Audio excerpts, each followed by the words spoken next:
You're about to spend the next 2 hours learning about things that shouldn't exist, creatures that defy physics, entities that violate the basic rules of biology, monsters that exist in that uncomfortable space between urban legend and documented phenomenon. These are the creations of Trevor Henderson, and tonight we're going to examine every single one of them. Not with panic, not with fear, but with the calm, methodical approach of someone cataloging specimens in a museum of the impossible. This isn't entertainment, this is preparation. Because in the world these creatures inhabit, knowledge isn't just power, it's survival. Understanding the behavioral patterns of a 200-meter-tall giant might seem academic until you're standing in its shadow, watching it decide whether you're worthy of ascension or simply another meal. So settle in, get comfortable, lower the lights if you haven't already, because for the next 2 hours, you're going to become an expert in monsters that exist at the intersection of cosmic horror and analog reality. You're going to learn their heights, their behaviors, their weaknesses if they have any, and most importantly, how to survive an encounter with each one. The creatures are organized roughly by size and threat type, though categorization becomes complicated when dealing with entities that bend reality. We'll start with the more personally threatening creatures, the ones that hunt at human scale or slightly above, before scaling up to the truly massive entities that dominate landscapes. By the end, you'll understand why some people choose to stay indoors, why others watch the sky constantly, why entire communities have developed protocols for encounters with things that officially don't exist. This is your field guide to the impossible, your survival manual for the end times, your encyclopedia of entities that prove the universe is far stranger and more hostile than we ever imagined. The information presented here is compiled from survivor accounts, documented encounters, and the grim mathematics of who lives and who doesn't when these things appear. Some of what you'll hear tonight will seem impossible. Good. That means you're still calibrated to the old world, the world before Trevor Henderson's creations made themselves known. By the end of this guide, the impossible will feel mundane, the nightmare will feel navigable, and you'll have the knowledge necessary to increase your survival odds from nearly zero to maybe, possibly, actually achievable. Let's begin with something that proves size isn't everything when it comes to danger. In the hierarchy of Trevor Henderson's creatures, Siren Head is relatively small, 12 meters tall. That's about as tall as a 4-story building. In a catalog that includes entities measured in kilometers, Siren Head barely registers. But don't let the comparative height fool you. This creature has killed more people than some giants 10 times its size, and it's killed them through intelligence, patience, and the exploitation of something fundamentally human, our need to help others. The creature's appearance is immediately recognizable once you know what you're looking for. Where a head should be, Siren Head possesses 2 sirens, the kind you'd see mounted on emergency vehicles or warning systems. These aren't decorative. They're functional. They're weapons. And they're the source of the creature's name and its primary hunting strategy. The body is unnaturally thin and elongated, covered in what appears to be rust-colored material that might be metallic skin, might be actual rusted metal, or might be something that just happens to look like corroded steel. The texture is wrong. Too organic to be machine, too mechanical to be flesh. Long skeletal limbs support the body with proportions that trigger immediate unease in anyone who sees them. The arms are too long. The legs bend at angles that shouldn't work for bipedal locomotion, but somehow do. The whole effect is deeply unsettling even before you understand what the creature actually does. Siren Head is classified as an ambush predator. It doesn't chase prey across open ground. It doesn't announce its presence from distance. It positions itself in areas where humans are likely to travel, and then it waits. Forest trails, abandoned buildings, rural areas where help might be hours away, and a voice calling out could plausibly be someone in distress. It selects its hunting ground carefully, with clear intelligence about human behavior and psychology. The hunting method is what makes Siren Head so dangerous. Those sirens on his head can produce sound at volumes capable of causing immediate hearing damage, disorientation, internal hemorrhaging, and in extreme cases, death through acoustic trauma alone. But volume isn't the most disturbing aspect of Siren Head's capabilities. It's the mimicry. The creature can perfectly replicate human voices, not just generic voices. Specific voices. It can sound exactly like your mother calling for help, exactly like your child crying in the darkness, exactly like your friend shouting that they found shelter. Emergency broadcasts instructing evacuation to specific locations. Distress signals that trigger every human instinct to investigate and assist. All of them traps. All of them leading directly to Siren Head. Survivor accounts describe hearing loved ones calling to them from the forest, following the voice deeper into the trees, getting further from safety, and then the voice starts to change. Subtle distortions at first, then more obvious wrongness. By the time you realize you're not following a person, you're often too close to Siren Head to escape. The creature doesn't fail often once it's lured you into proximity. The kill method varies. Sometimes the acoustic attack is sufficient. Sound at the volume Siren Head can produce doesn't just damage hearing. It can rupture organs, cause internal hemorrhaging, vibrate tissues at frequencies that literally tear cells apart. Death by sound is not peaceful, it's not quick. It's agonizing and thoroughly documented by the screams of victims that Siren Head sometimes chooses to broadcast later, adding their voices to its collection of lures for future hunts. Other times, the creature employs more direct methods. Those long arms aren't just for show, they're capable of crushing force. Witnesses who survived encounters by hiding describe seeing Siren Head grab victims and simply squeeze until structural integrity fails. The rust-colored staining on its body might not be rust at all. It might be the accumulated residue of hundreds or thousands of such encounters, dried blood and tissue from victims consumed or destroyed. Now let's discuss how you survive this thing, because you can survive it. Siren Head is dangerous but not invincible, and understanding its hunting patterns provides legitimate survival advantages. First and most important, never investigate voices calling for help in isolated areas. This is difficult advice to follow. Human psychology includes strong impulses to help others in distress. We're social creatures. We evolved in groups where cooperation and mutual aid were survival necessities. Siren Head exploits this. It weaponizes our empathy. Overriding the instinct to help requires constant awareness that any voice you hear might be the thing trying to kill you. This doesn't mean becoming completely callous. It means verifying before investigating. If you hear someone calling for help, stop and assess. Can you see them? Are they visible? If not, can you get visual confirmation before approaching? Is the voice coming from an area where people would plausibly be? A hiking trail, yes. Deep forest with no paths, less likely. Does the voice sound exactly right? Or is there subtle wrongness in pitch, tone, or cadence? Second, trust your instincts about sound. Human brains are remarkably good at detecting when something sounds slightly wrong. If a voice sounds too clear at too great a distance, it's probably not a real person. Sound degrades over distance. If an emergency broadcast contains odd phrasing or goes on longer than normal protocols dictate, it might be Siren Head. If you hear sirens but see no emergency vehicles, and the sound doesn't move like a vehicle would move, don't investigate. Move away from the sound source immediately and quickly.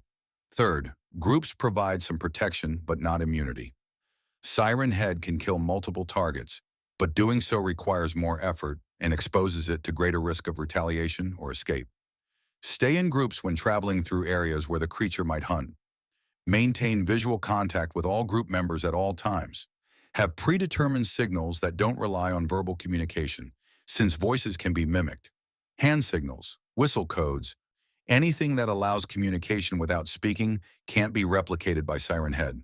Fourth, if you encounter Siren Head directly, your options are limited and mostly bad. Running is possible if you have significant distance and the creature isn't fully committed to pursuit. Siren Head can move quickly, but has limitations in dense forest where its height becomes a liability. Trees that you can duck under become obstacles it must navigate around or through. Use terrain to your advantage. Urban environments offer more cover and concealment than open areas. Buildings provide barriers between you and the creature. Multiple exits let you change direction unpredictably. The creature seems to prefer rural hunting grounds, possibly because human presence is more predictable there, and because isolated victims are easier to manage than people who might escape into populated areas and raise alarm. Weaponry against Siren Head is theoretically effective but practically difficult. The creature appears to be made of or covered in a metallic substance that offers substantial protection against small arms fire. You might damage it given sustained accurate fire, but achieving sustained fire while under acoustic attack or in close proximity to something 12 meters tall is exceptionally challenging. Most people don't carry weapons adequate for the task. Those who do often can't maintain accuracy under stress. Explosives would likely be effective, but deploying them requires preparation that most encounters don't allow. If you know Siren Head hunts in a specific area and you have time to prepare an ambush, explosive charges might destroy or disable it. But this requires knowing where it will be, having explosives available, having technical knowledge to deploy them effectively, and being willing to risk your life on the plan working. Some survivors report success with damaging the sirens themselves. If the creature relies on acoustic attacks and mimicry, destroying its sound production capability might neutralize its primary advantage. This requires precision targeting under extremely adverse conditions. Shooting something the size of a car hood mounted on a pole 4 stories above you while that thing is trying to kill you is not easy. But it's possible. Possible enough that if you have a rifle and good aim and extraordinary luck, you might damage the sirens enough to reduce the creature's effectiveness. The creature's sensory capabilities remain unclear. It doesn't have eyes in the traditional sense, yet it navigates complex environments and tracks moving targets with precision. Theories include echolocation, detecting vibrations through the ground, sensing heat signatures, electromagnetic detection, or possibly something entirely different that human science hasn't identified.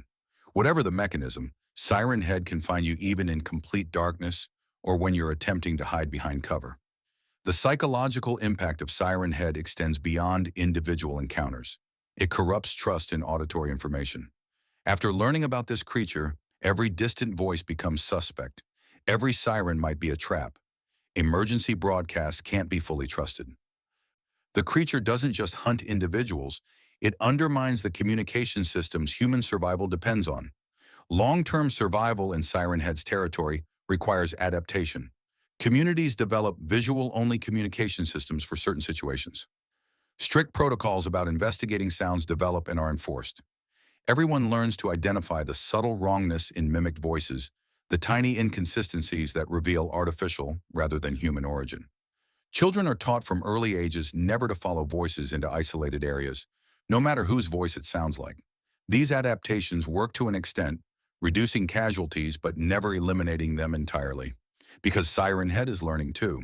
The mimicry improves, the lures become more sophisticated. The creature adapts to human countermeasures, suggesting intelligence that continues developing through experience. Your survival odds if you encounter Siren Head, approximately 30% if you recognize it immediately and have escape routes available. Those odds drop to 10% if you respond to its lures or attempt to investigate sounds it's producing. The odds increase to 50% or higher if you're in a prepared group with weapons and understanding of the creature's tactics. Siren Head is dangerous but not invincible. It can be avoided through awareness. It can be escaped through quick recognition and immediate flight. With sufficient preparation and discipline, it can even be defeated, though most encounters don't allow for the level of preparation necessary. The key is understanding that every sound might be a lie. Every call for help might be a trap. And your survival depends on overriding instincts that worked perfectly well until creatures like this started existing. Now let's discuss something that operates at an even more personal scale of horror. We need to discuss something smaller than most of Henderson's giants, but potentially more dangerous than entities 10 times its size. Cartoon Cat doesn't dominate through size alone. It dominates through malevolence, intelligence, and abilities that seem to violate physical laws more flagrantly than creatures measured in kilometers. Cartoon Cat resembles, as the name suggests, a cartoon character. Specifically, it looks like something from 1930s animation, with the exaggerated proportions, rubber hose limbs, and oversized features characteristic of that era. The resemblance is superficial. Cartoon Cat isn't whimsical or entertaining. It's wearing cartoon appearance like camouflage, hiding something far worse behind the familiar form. The creature's size is variable. Reports place it anywhere from 3 meters tall, barely larger than a tall human, to 10 meters, comparable to a 2-story building. Whether it can actively change size or simply appears in different configurations for different encounters isn't clear. The flexibility itself is deeply concerning. An entity that can alter its physical dimensions has advantages no fixed-form creature possesses. It can fit through spaces that should be too small, expand to intimidating size when advantageous, and generally operate with physical flexibility that makes prediction and defense nearly impossible. The body is black, completely black, like looking at a hole in reality shaped like a cat. The only color appears in its face. White eyes with black pupils and that enormous smile revealing too many teeth. The teeth are wrong. They're white like cartoon teeth should be, but there are too many of them, arranged in too many rows. And when Cartoon Cat opens its mouth fully, the smile extends past where its head should end, stretching into impossible dimensions. Cartoon Cat moves wrong.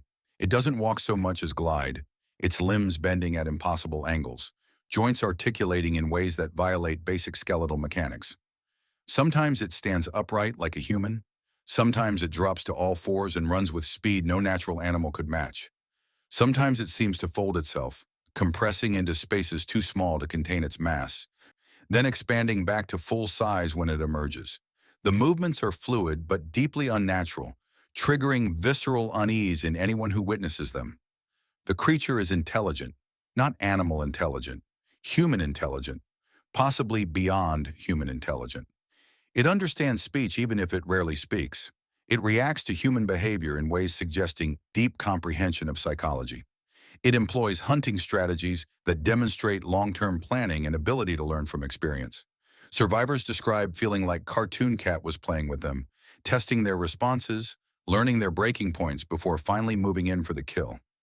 Cartoon Cat hunts in abandoned areas, old malls, derelict hospitals, shut-down amusement parks, anywhere human infrastructure exists but human presence has ceased. The creature seems drawn to these liminal spaces, places that were once alive with activity but now echo with absence. Whether it creates the abandonment by killing everyone in an area or is attracted to areas that humans have already left for other reasons remains debated. The attack pattern varies widely, which is part of what makes Cartoon Cat so dangerous. Predictability allows defense. Unpredictability keeps victims off balance and unable to formulate effective response. Some encounters involve direct predation, the creature simply grabbing victims with those impossibly long arms and crushing them or carrying them away to unknown fates. The strength in those arms is considerable. Cartoon Cat can tear through doors, break through walls, rip apart structures that should provide protection. Other encounters involve psychological torture, the creature appearing and disappearing, stalking victims for hours or days, letting them see it just long enough to maintain terror, but not long enough for them to predict its movements or formulate escape plans. It plays with prey the way a cat plays with a mouse, though the comparison to actual felines insults actual felines. Real cats kill relatively quickly. Cartoon Cat prolongs the experience, seeming to derive satisfaction from fear itself rather than just from killing. Multiple survivors report that the creature could have killed them at several points during their encounter, but chose not to. Instead, it prolonged the chase, appearing suddenly to redirect them away from exits, herding them deeper into the abandoned structure, cutting off escape routes while leaving just enough hope of survival to keep them trying. This suggests sadism, cruelty for its own sake, a psychology that finds entertainment in others' suffering. Survival strategies against Cartoon Cat are almost entirely theoretical because survival is rare. The conventional advice is straightforward: stay out of abandoned buildings.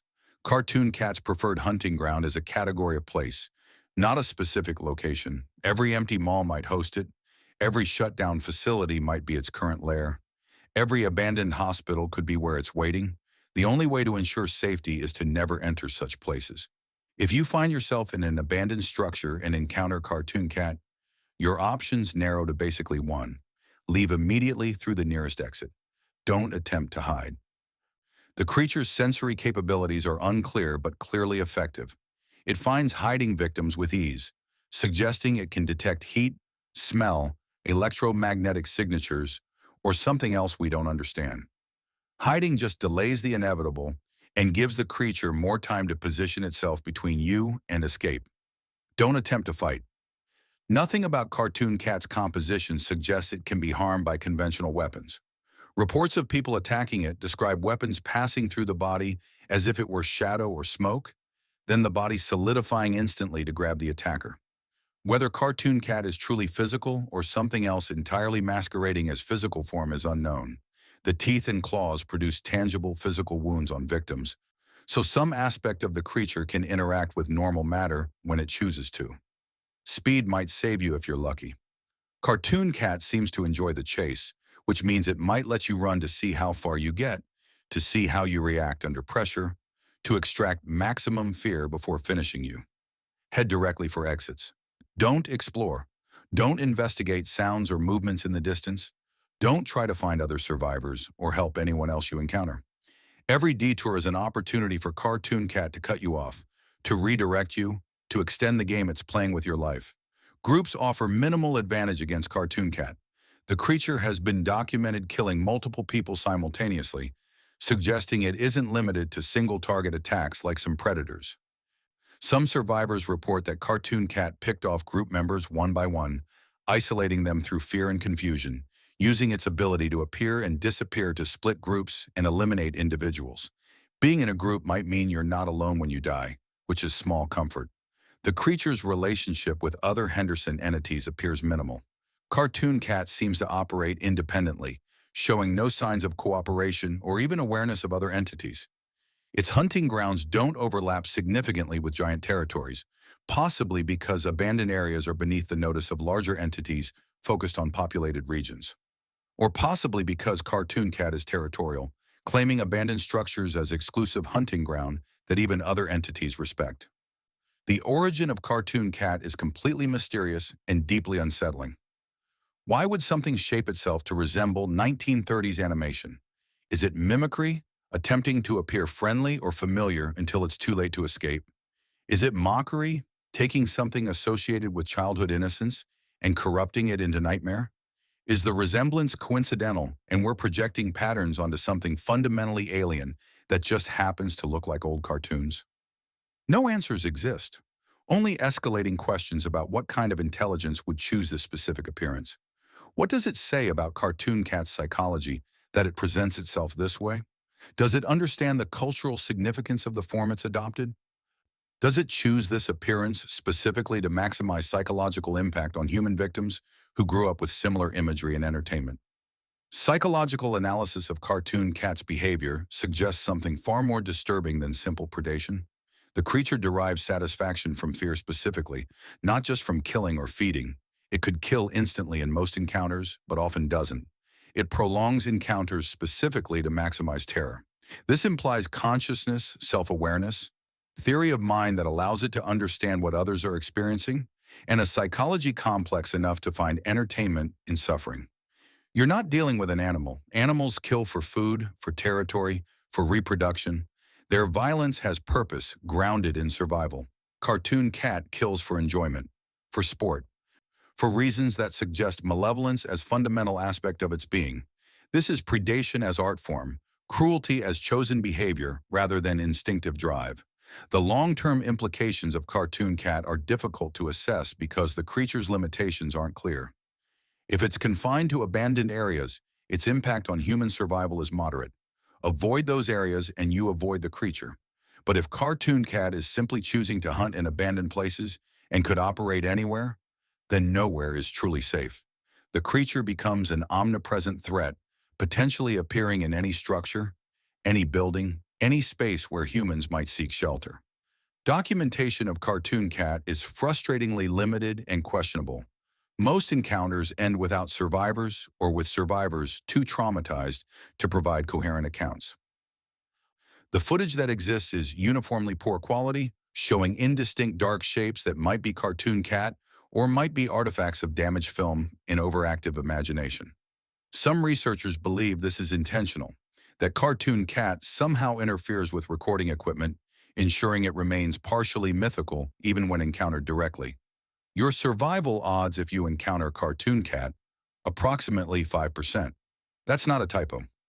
19 out of 20 people who confirm seeing Cartoon Cat don't survive the encounter. The 5% who do survive often can't explain why. They ran and it didn't follow. They hid and it didn't find them. They fought and somehow it retreated. No consistent pattern emerges from survivor accounts. Survival seems almost arbitrary, subject to the creature's whims more than victim actions. This is what makes Cartoon Cat one of the most dangerous entities in Henderson's catalog, despite being relatively small. You can't develop reliable survival tactics when the creature's behavior seems motivated by sadism and unpredictability. You can only avoid entering its territory and hope that if you do encounter it, you're among the lucky 5% who escape for reasons they'll never understand. Now let's discuss something that doesn't hunt through malevolence but through patient opportunism. Not all of Henderson's creatures tower above the landscape or hide in abandoned buildings. Some occupy the infrastructure humans built and then made the mistake of using. Bridge worm exemplifies this category, an entity that doesn't fly through skies or stride across continents, but instead lurks in the spaces beneath structures we depend on for transportation. The name tells you almost everything you need to know about the hunting strategy. Bridge worm lurks underneath bridges, its massive body coiled in the shadows beneath roadways. The creature is serpentine, easily exceeding 200 meters in length, with estimates suggesting it could be considerably longer. The body diameter is approximately 2 to 3 meters. That's large enough to swallow an adult human whole, which is exactly what it does. The creature's appearance is nightmare fuel in its purest form. The body is pale, almost white, covered in skin that looks perpetually moist and slightly translucent. Segmented like an earthworm but scaled up to monstrous proportions, each segment rippling with muscle as the creature moves. The head, if you can call it that, consists primarily of a circular mouth lined with multiple rows of hooked teeth angled inward.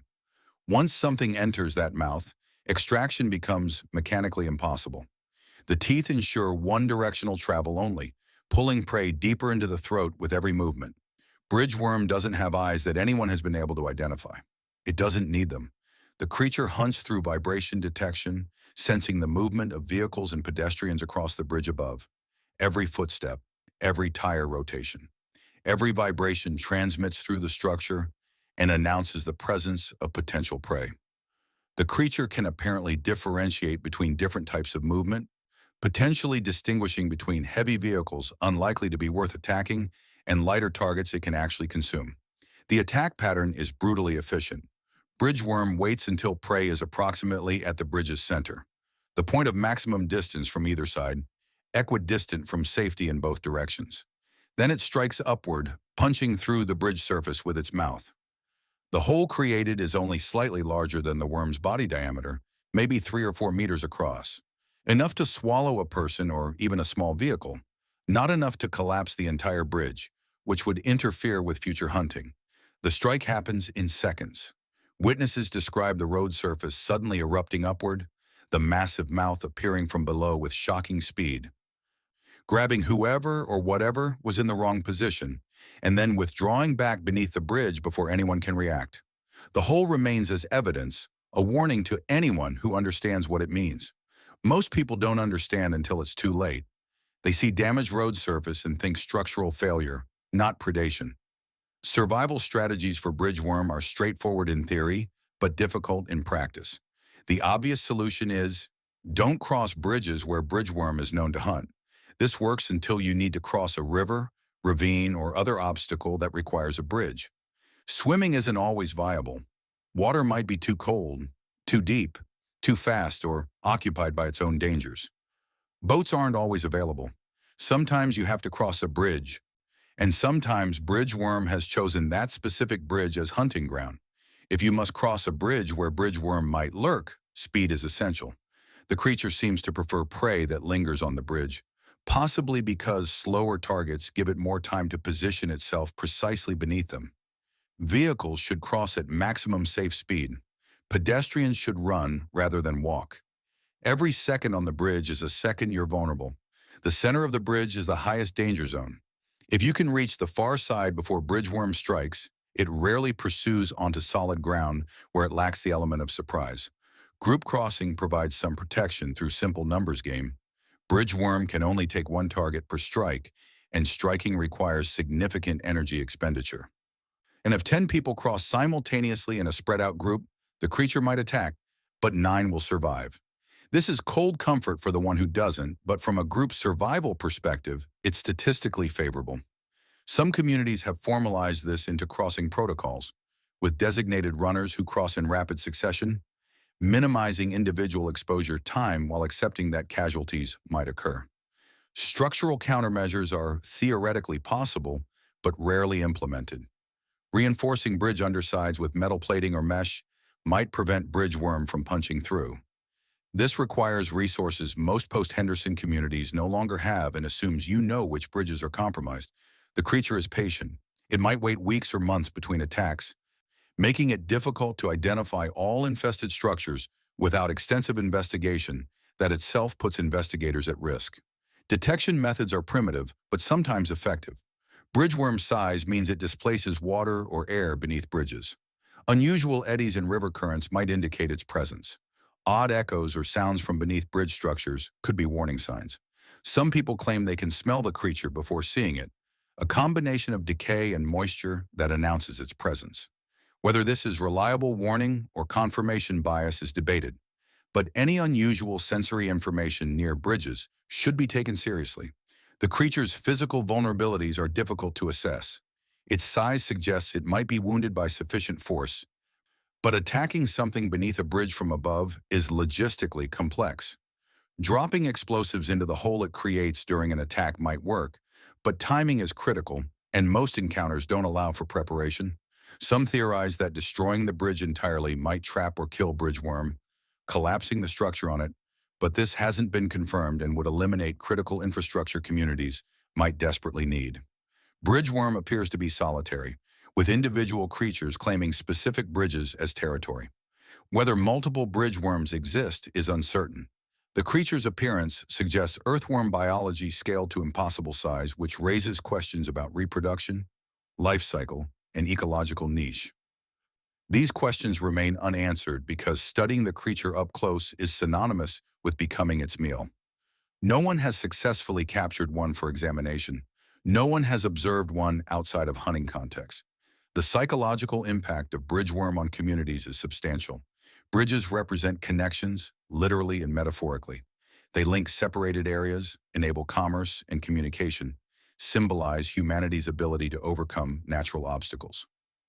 Bridgeworm corrupts this. It makes every bridge crossing a life-threatening gamble. It isolates communities that relied on bridge infrastructure. It turns symbols of connection into sites of terror and death.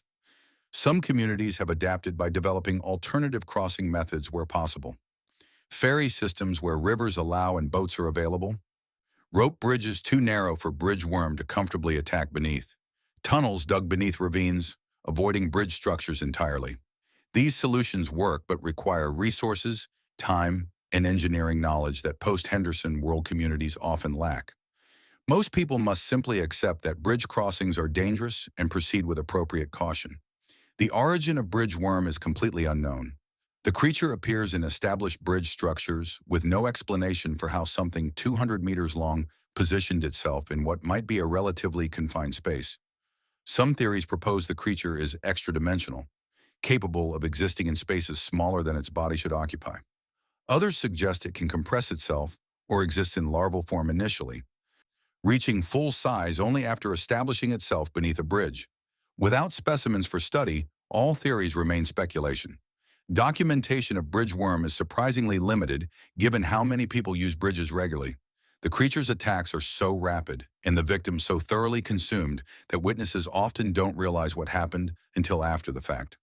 Someone was crossing the bridge, then they weren't, and there's a hole in the road surface. Without context, this might look like structural failure rather than predation. Understanding the truth requires multiple encounters and willingness to believe in impossibilities that most people reject until first-hand experience forces acceptance. Your survival odds if you must cross a bridgeworm hunting ground, approximately 40% if crossing alone at normal speed. Those odds increase to 70% with a vehicle at high speed. They increase further to 85% if you're in a large group crossing rapidly in succession. The odds are never zero, because bridgeworm can and does miss sometimes. The creature isn't infallible. It can mistime its strike, target the wrong location, or fail to break through the bridge surface effectively. But betting your life on bridgeworm making a mistake is not a comfortable survival strategy. Better approach is avoiding bridges where the creature is known to hunt, finding alternative routes even if they're longer and more difficult, and only crossing compromised bridges when absolutely necessary with full awareness that you might not reach the other side. Bridgeworm isn't the most dangerous entity in Henderson's catalog, but it's dangerous enough that treating every bridge as potentially lethal improves your survival odds considerably. Now let's discuss something that appears helpful rather than hostile, though its appearance is anything but comforting. In a catalog of horrors, Longhorse is a strange and welcome exception. The creature is disturbing in appearance, but its behavior suggests benevolence or at least non-hostility. This is so unusual among Henderson's entities that many people initially assume it's a trick, that the apparent helpfulness is lure for something worse. But evidence suggests Longhorse is genuinely trying to help, making it possibly the only helpful entity in the entire catalog. The creature's appearance is exactly what the name suggests.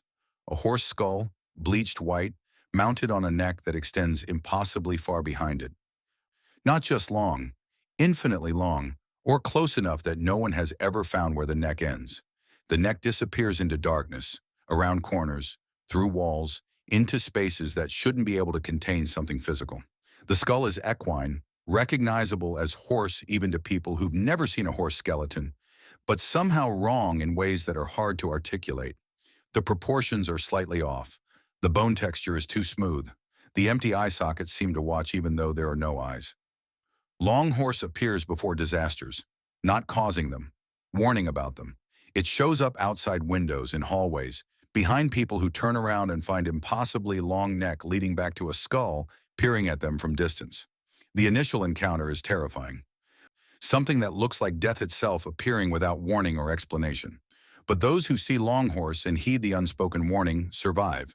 Those who dismiss it as hallucination or ignore it because they don't understand what it means tend to die in whatever disaster was approaching. The creature doesn't communicate verbally. It watches. Sometimes it points, using skull orientation to indicate directions, either toward danger to be avoided or towards safety to be sought. Sometimes it blocks paths, preventing people from going toward danger they're not aware of. Everything about its behavior suggests it's trying to help, even if its appearance suggests the opposite. It's death warning you about death, the Reaper telling you to run because something worse is coming. Survival strategy for Longhorse is remarkably simple. If you see it, take it seriously. Evacuate the area immediately. Warn others if possible. Assume disaster is imminent even if you don't know what kind of disaster or exact timing. You don't need details. Longhorse has better track record than most early warning systems. Trust the demon horse skull thing. It's trying to save your life. Some communities have developed Longhorse protocols after learning about the creature's nature. Designated watchers who know what to look for. Alarm systems triggered by confirmed sighting. Evacuation procedures activated immediately upon report of Longhorse appearance. These communities survived disasters that destroyed neighboring settlements that dismissed the warnings or didn't understand what they were seeing. The Longhorse might be the only genuinely helpful Henderson entity documented. Why it helps is unknown. Maybe it's opposing other entities, serving as some kind of cosmic balance to the malevolence elsewhere in the catalog. Maybe it's genuinely benevolent, an entity that helps because helping is its nature. Maybe it's farming humans for some purpose, and keeping us alive serves that purpose. Regardless of motive, its advice is statistically life-saving. Following Longhorse's warnings improves survival dramatically. Your survival odds if Longhorse appears, 95% if you evacuate immediately, dropping to 20% or lower if you ignore the warning. The creature is an accurate warning system. Respect it and live. Ignore it and join the statistics of people who dismissed impossible things until those impossible things killed them. We classify Longhorse in Tier C for threat level, C for actually helpful, C for creepy but protective, C for check your area and leave if it appears. Among Henderson's entities, Longhorse stands alone as something that improves your survival odds rather than reducing them. This makes it invaluable in a world where nearly everything else wants you dead or worse. The nervous house guest represents a different category of threat than the previous entities we've discussed. It doesn't hunt through size, strength, or obvious predatory behavior. It hunts through infiltration, mimicry, and exploitation of human social instincts that make us want to help others and accept outsiders into our communities. The entity appears as a person, Looks human, sounds human, almost passes for human. Almost. Something is always slightly wrong if you're paying attention. Proportions don't quite match normal human variation. Movement is too fluid or too stiff. Facial expressions lag behind emotions, as if the entity is processing what expression should appear, and then applying it rather than expressing naturally. Speech patterns are correct grammatically, but empty of natural variation and emphasis that makes human speech musical. When people first see images of 20th Century Boy, they sometimes laugh. The creature resembles a Pac-Man ghost stretched to impossible proportions, floating against a darkened sky with its cartoonishly simple features. That bright triangular mouth, those perfectly round, glowing white eyes. The whole thing looks like something from a children's game, enlarged and placed in the wrong context. The laughter stops when you understand the scale. 54 meters tall. To put that in perspective, imagine standing next to a building that's 18 stories high. Now imagine that building can fly, can maneuver with impossible grace, can descend on populated areas faster than evacuation protocols can be implemented. That's 20th Century Boy. The creature's body is covered entirely in black skin, so dark it seems to absorb light rather than reflect it. This isn't regular black. This is Vanta-level darkness, the kind that makes the creature nearly invisible against a night sky except for those glowing features. The mouth eternally fixed in that triangular grin, the eyes perfectly circular, emanating a white light that serves both as its most identifiable feature and as a targeting system for anyone trying to track its movements. Instead of legs, the entity possesses multiple long, flexible tentacles that extend from its lower body. These aren't decorative. They serve multiple functions that make the creature even more dangerous than its size alone would suggest. Propulsion through the air, allowing it to hover, accelerate, and maneuver with precision that defies its mass. Grasping and manipulating objects, reaching down to grab structures, vehicles, or people. Destroying infrastructure with whipping motions that generate forces capable of demolishing buildings. The tentacles move independently of each other, giving the creature an unsettling fluidity as it hovers above cities, deciding which buildings to demolish first. As a destruction giant, 20th Century Boy follows specific behavioral patterns that distinguish it from other giant types. It uses darkness and stealth to approach human settlements undetected. Despite its size, the creature can remain remarkably quiet when it wants to be. Witnesses describe seeing it materialize from the darkness, already close enough to begin its attack before anyone realized something was wrong. The black skin provides near-perfect camouflage in darkness. Only those glowing features reveal its presence, and by the time you see those, you're already within its operating range. The entity's flight capability makes it uniquely dangerous among Henderson's giants. Most of the truly massive creatures are ground-bound, their movements restricted by terrain, their speed limited by the mechanics of moving enormous mass across Earth's surface. 20th Century Boy has no such limitations. It can appear anywhere, can strike from any angle, can retreat if faced with effective resistance, though such resistance is rare and usually ineffective. It operates with three-dimensional freedom that ground-based entities lack. The targeting patterns suggest intelligence, possibly significant intelligence. The creature doesn't attack randomly or impulsively. It selects population centers with clear, strategic thinking, infrastructure hubs where destruction will have maximum impact on human survival. Places where resources are concentrated, areas where eliminating the settlement will isolate surrounding communities. Some researchers believe it's capable of genuine, strategic planning. Others argue it's simply following instinctive behaviors optimized through experience, like a predator learning which hunting grounds provide the richest rewards. The categorization as a destruction giant places it in a specific subset of Henderson's entities.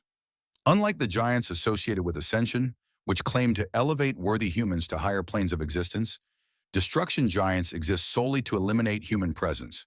They're not neutral observers. They're not indifferent forces of nature. They're actively hostile, and their hostility is focused, deliberate, and devastatingly effective. Survival strategies against 20th Century Boy are limited and largely theoretical. The creature's size and flight capability make conventional weapons largely ineffective. Military responses have been documented with varying degrees of success, though success in this context usually means manage to drive it away temporarily rather than being completely annihilated. Small arms fire is completely useless.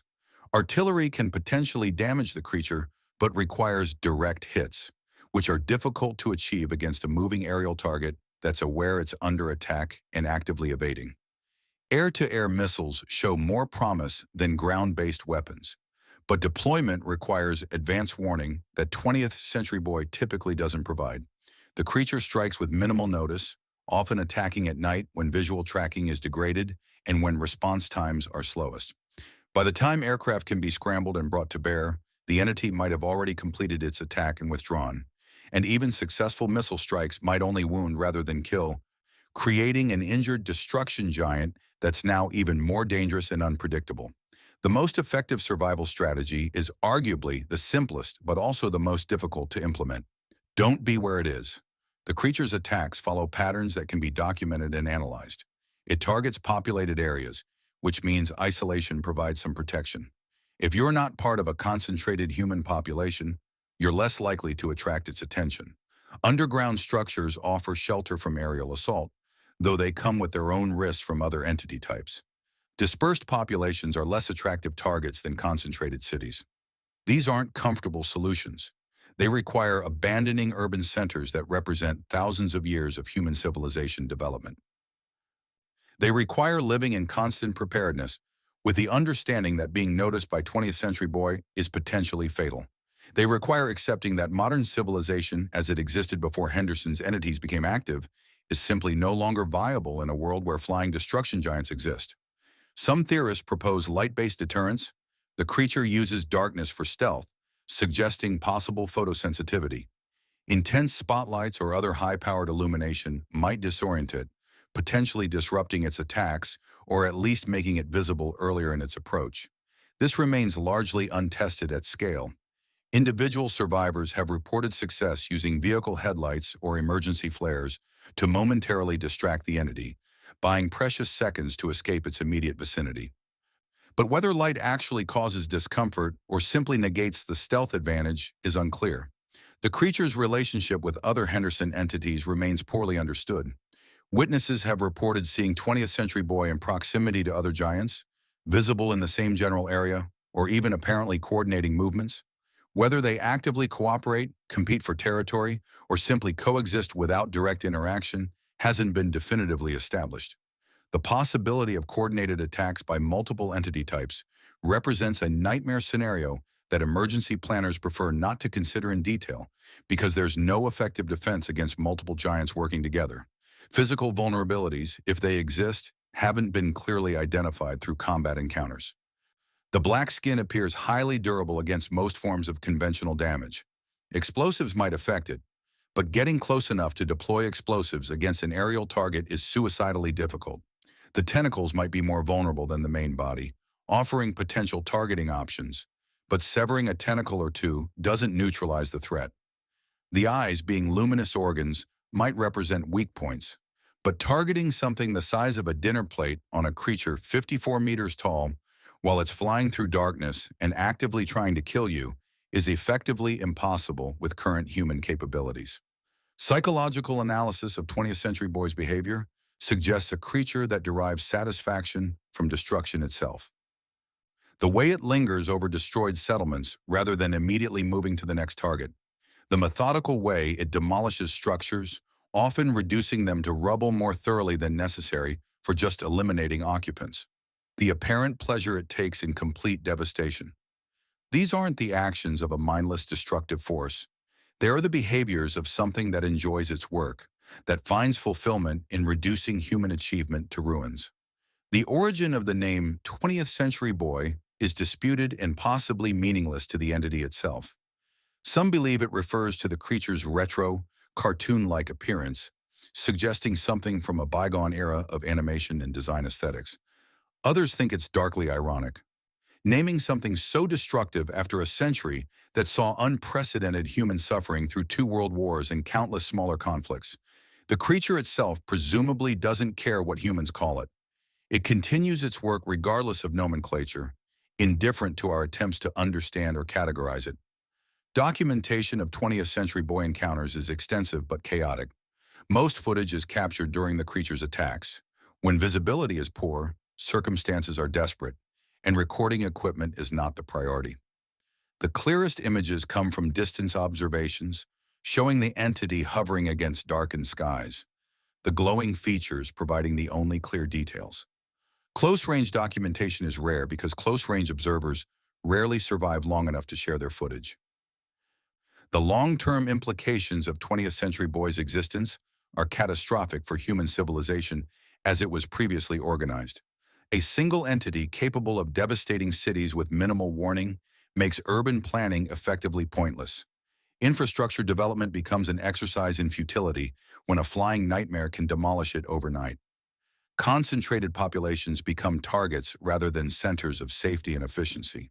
The creature forces humanity backward, away from the technological and social advantages that require population density to maintain. And 20th Century Boy is far from the largest entity in Henderson's catalog. It's merely an introduction to the scale of threat humanity now faces. A demonstration that even relatively small giants, if 54 meters can be called small, are capable of causing civilizational collapse through sustained pressure on human settlement patterns. Your survival odds if you encounter 20th Century Boy directly? Approximately 3%. Those odds increase to maybe 20% if you have advance warning, access to underground shelter, and extraordinary luck combined with the creature being distracted by other targets. The best survival strategy remains the least satisfying. Live in areas the creature hasn't attacked yet and hope it doesn't decide your location is next. Maintain awareness that tonight might be the night those glowing eyes appear in your sky. We classified 20th Century Boy in Tier S for threat level, S for severe lethality, S for survivability minimal without extraordinary circumstances, S for start running and don't stop if you see those glowing features approaching. The creature represents existential threat to any community it targets, and the only reliable defense is not being targeted in the first place. Now let's discuss something that might not want to kill you, though its appearance suggests otherwise. We've reached the point where measurements become almost meaningless in conventional terms. Tree Head stands somewhere between 240 and 730 meters tall. That enormous range exists because accurately measuring something that size while it's moving is effectively impossible from ground level without sophisticated equipment that may no longer function reliably. The low end of that estimate places it nearly as tall as the Eiffel Tower. The high end would make it more than twice the height of the Empire State Building. Either way, we're discussing an entity that dominates the landscape simply by existing within it. Tree Head's most distinctive feature is its head, or more accurately, heads. The creature possesses multiple heads arranged in a tree-like structure, hence the name that observers have given it. Each head resembles a gnarled tree trunk more than a traditional skull or face. Bark-like skin covers surfaces that suggest faces without quite resolving into recognizable facial features. You can see indentations where eyes might be, protrusions where noses could be interpreted, but nothing definitive enough to confirm these are actually faces, rather than random patterns humans are projecting onto alien anatomy. Long hair-like tendrils extend from these heads, flowing in wind that sometimes doesn't seem to be actually blowing from any meteorological source. The tendrils create an effect like watching footage of underwater plant life, moving with fluid grace that seems disconnected from atmospheric conditions. Whether these tendrils are sensory organs, vestigial features, or serve some function we don't understand remains unknown. They move independently, suggesting individual control rather than passive response to environmental forces. The body, what's visible of it, follows similar aesthetics to the head structure. Tree-like appearance, organic texture, something that could almost be mistaken for unusual vegetation if it wasn't moving with clear intentionality and awareness. The limbs are thick, supporting immense weight that would crush most geological formations if concentrated on small surface areas. They end in appendages that might be roots, might be feet, might be something between the two.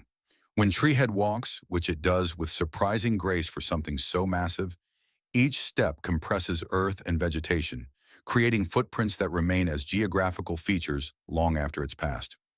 Tree Head is classified as possibly non-hostile, which is the closest thing to good news we've encountered among the truly large entities.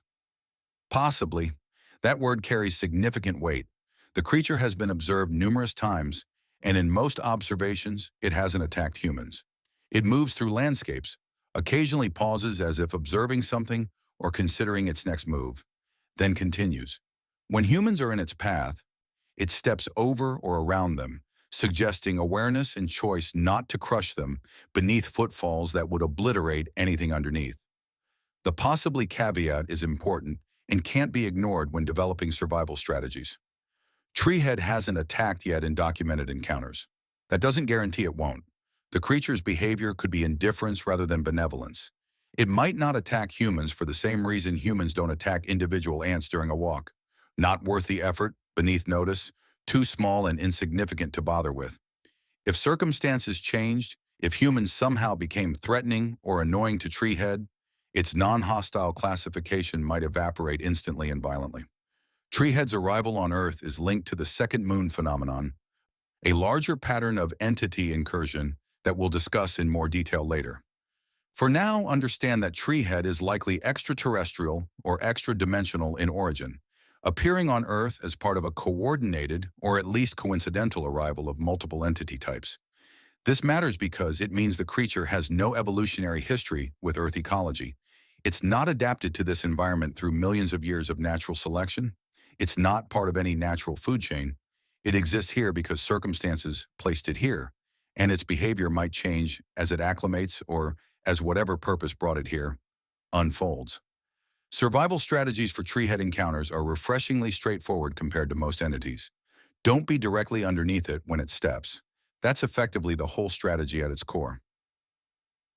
The creature moves slowly enough that tracking its path and avoiding its footfalls is possible for anyone paying attention.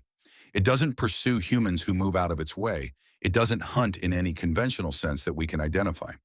Your survival depends on basic spatial awareness and not freezing in terror when something taller than most skyscrapers walks past your location. That said, indirect danger from Treehead is substantial and can't be dismissed. Something that size displaces enormous volumes of air with every movement. The windstorms generated by Treehead walking can demolish structures not designed to withstand sudden high-velocity winds, can uproot trees that have stood for centuries, can send vehicles tumbling end over end, can pick up loose objects and turn them into projectiles traveling at lethal speeds. If you're close enough to be seriously affected by these winds, you're too close for safety. Maintain at least a kilometer's distance from Treehead when possible. 2 kilometers is safer. 3 kilometers provides comfortable margin. The footprints themselves create lasting hazards. Each step compresses ground, potentially collapsing underground structures like basements, tunnels, or natural caves, rupturing pipelines or utility lines that might still be functional, creating sinkholes that develop over days or weeks following Treehead's passage as disturbed Earth settles. Areas the creature walked through become geologically unstable in ways that aren't immediately obvious. Building in or near Treehead's documented paths is inadvisable without extensive ground surveys to identify compromised areas. The creature's sensory capabilities are unknown but clearly functional. Treehead navigates complex terrain without apparent difficulty, avoids obstacles that would trip or damage it, responds to changes in environment with what appears to be deliberate decision-making. Whether it sees through conventional vision, hears through auditory organs, or employs other senses we don't understand is pure speculation. The multiple heads might provide panoramic awareness, making it difficult or impossible to approach unseen from any angle. Those hair-like tendrils might be sensory organs, detecting vibration, heat, chemical signatures, or phenomena humans lack framework to perceive. Treehead's relationship with other giants appears minimal based on available observations. It's been photographed in proximity to other large entities but shows no signs of communication or coordination. Each giant seems to operate independently, pursuing whatever goals or instincts drive them without regard for what other entities are doing. This is fortunate because multiple giants working together would represent an existential threat that no human preparation could address effectively. The name Treehead might be misleading in the way most names for these entities are misleading. The creature isn't a tree, isn't plant-based in any conventional biological sense, might not even be biological in ways we understand biology. The tree-like appearance might be coincidental or might be deliberate mimicry of familiar forms for purposes we can't determine, or might be simply how human perception interprets something fundamentally alien. We call it tree head because we need to call it something, and the name describes what we see, even if what we see isn't what it actually is at any fundamental level. Long-term implications of tree head's presence are concerning but not immediately catastrophic. The creature moves but doesn't destroy systematically. It passes through areas but doesn't return repeatedly to the same locations in observable patterns. If this behavior continues, tree head becomes a natural hazard like earthquakes or hurricanes. Dangerous if you're in the wrong place at the wrong time, but survivable with awareness and preparation. Communities can adapt to a world containing tree head by tracking its movements, avoiding its path, and accepting that some areas will need to be evacuated when it approaches. The question everyone wants answered but no one can answer is, what is tree head doing? It walks. It stops. It observes, or seems to observe. Then it walks again. Is it exploring Earth, learning about this new environment it finds itself in? Is it searching for something specific, following imperatives programmed by whatever sent it here? Is it simply wandering, as confused about its situation as we are about its presence? The behavior suggests purpose, but the purpose remains completely opaque. Some researchers believe tree head is looking for something specific on Earth. Others think it's simply moving because movement is its nature. The possibility of tree head reproduction is genuinely terrifying and currently unconfirmed. Smaller entities resembling tree head have been observed, which could be offspring, could be miniature variants, or could be entirely unrelated creatures that happen to share aesthetic similarities. If tree head can reproduce, and if its offspring inherit its non-hostile tendencies, we might be looking at a future Earth populated by wandering tree-like giants. If the offspring are hostile while the parent isn't, the implications are dramatically worse. Without understanding its life cycle, we can only document, observe, and hope that reproduction isn't part of tree head's capabilities or immediate plans. Documentation of tree head is extensive relative to many entities because the creature is visible from enormous distances and moves slowly enough to be tracked and photographed safely. Countless images exist showing tree head from various angles in different lighting conditions, walking through diverse terrain. This documentation hasn't led to better understanding of motivation or purpose. We can describe what tree head does with reasonable accuracy. We can't explain why it does it, where it came from in specific terms, or what its long-term presence means for human survival on Earth. Your survival odds if tree head walks toward your location, approximately 95% if you evacuate promptly and maintain safe distance. The 5% who don't survive are typically those who refuse to leave their homes, who want to get closer for better photographs, who underestimate the dangers of being near something that massive. Tree head itself rarely kills directly. Its indirect effects, the winds, the ground compression, the structural damage to buildings, those are what kill people who don't treat the situation with appropriate caution. We classify tree head in Tier B for threat level, B for basically avoidable with proper tracking, B for big but not aggressive in documented encounters, B for be aware but don't panic. Among Henderson's entities, tree head is actually one of the more survivable encounters if you understand and respect what you're dealing with. That doesn't make it safe. Nothing that size can be truly safe. But compared to what's coming in the larger size categories, tree head is almost comforting in its apparent disinterest in actively harming humans. Now let's discuss something that very much does want to harm humans with apparent purpose and judgment behind its actions. We've crossed into the truly massive scale, 1,000 meters tall, 1 full kilometer. To visualize this, imagine stacking 3 Eiffel Towers on top of each other, then adding a bit more. The giant with red dots towers over almost everything humans have built, exceeded only by the tallest mountains. K2, the second highest mountain on Earth at 8,711 meters, still dwarfs it by comparison, but most landscapes offer no reference points adequate for something this tall.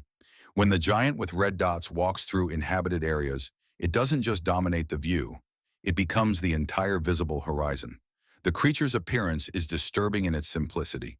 Long, elongated limbs stretched to impossible proportions create a figure that looks like a stick figure, drawn by a child and then given horrifying reality. Arms that seem too long even for the body's immense height, hanging past where legs end, dragging along ground or swinging in arcs as the creature walks. Legs bent at angles that shouldn't provide stability, but somehow support the entire mass without apparent effort.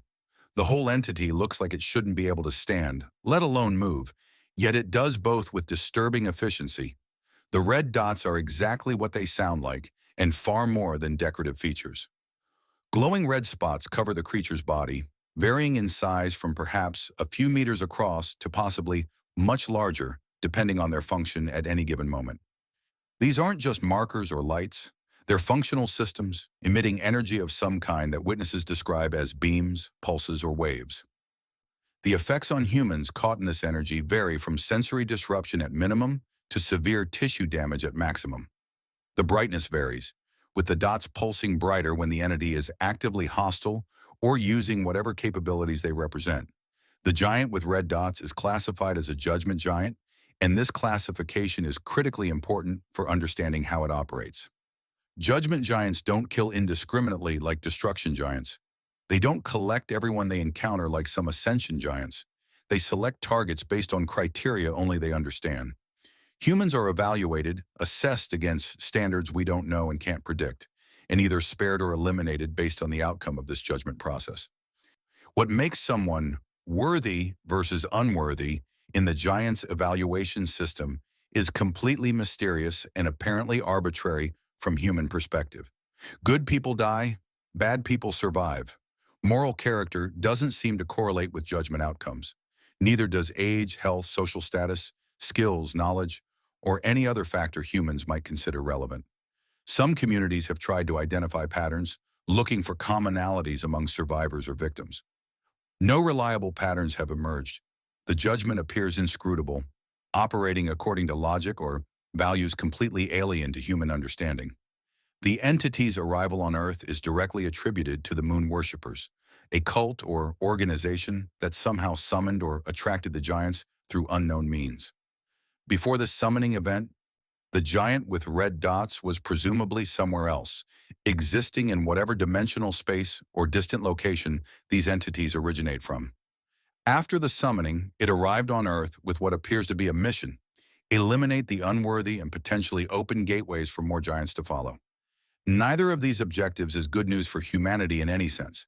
This mission profile is catastrophic even in best-case scenarios. Even if some humans pass the worthiness evaluation, mass elimination of those deemed unworthy would depopulate Earth dramatically. Historical precedents suggest that when powerful entities start judging lesser beings for worthiness, the survival rate is rarely high. Worse, the creature's apparent interest in opening gateways suggests the current giant incursion is just the beginning. More could be coming, potentially many more. Earth could be facing not individual giant encounters, but a full-scale invasion by entities that view our planet as territory to be conquered or converted for purposes we don't understand. Survival strategies for the giant with red dots are limited and largely dependent on luck rather than skill.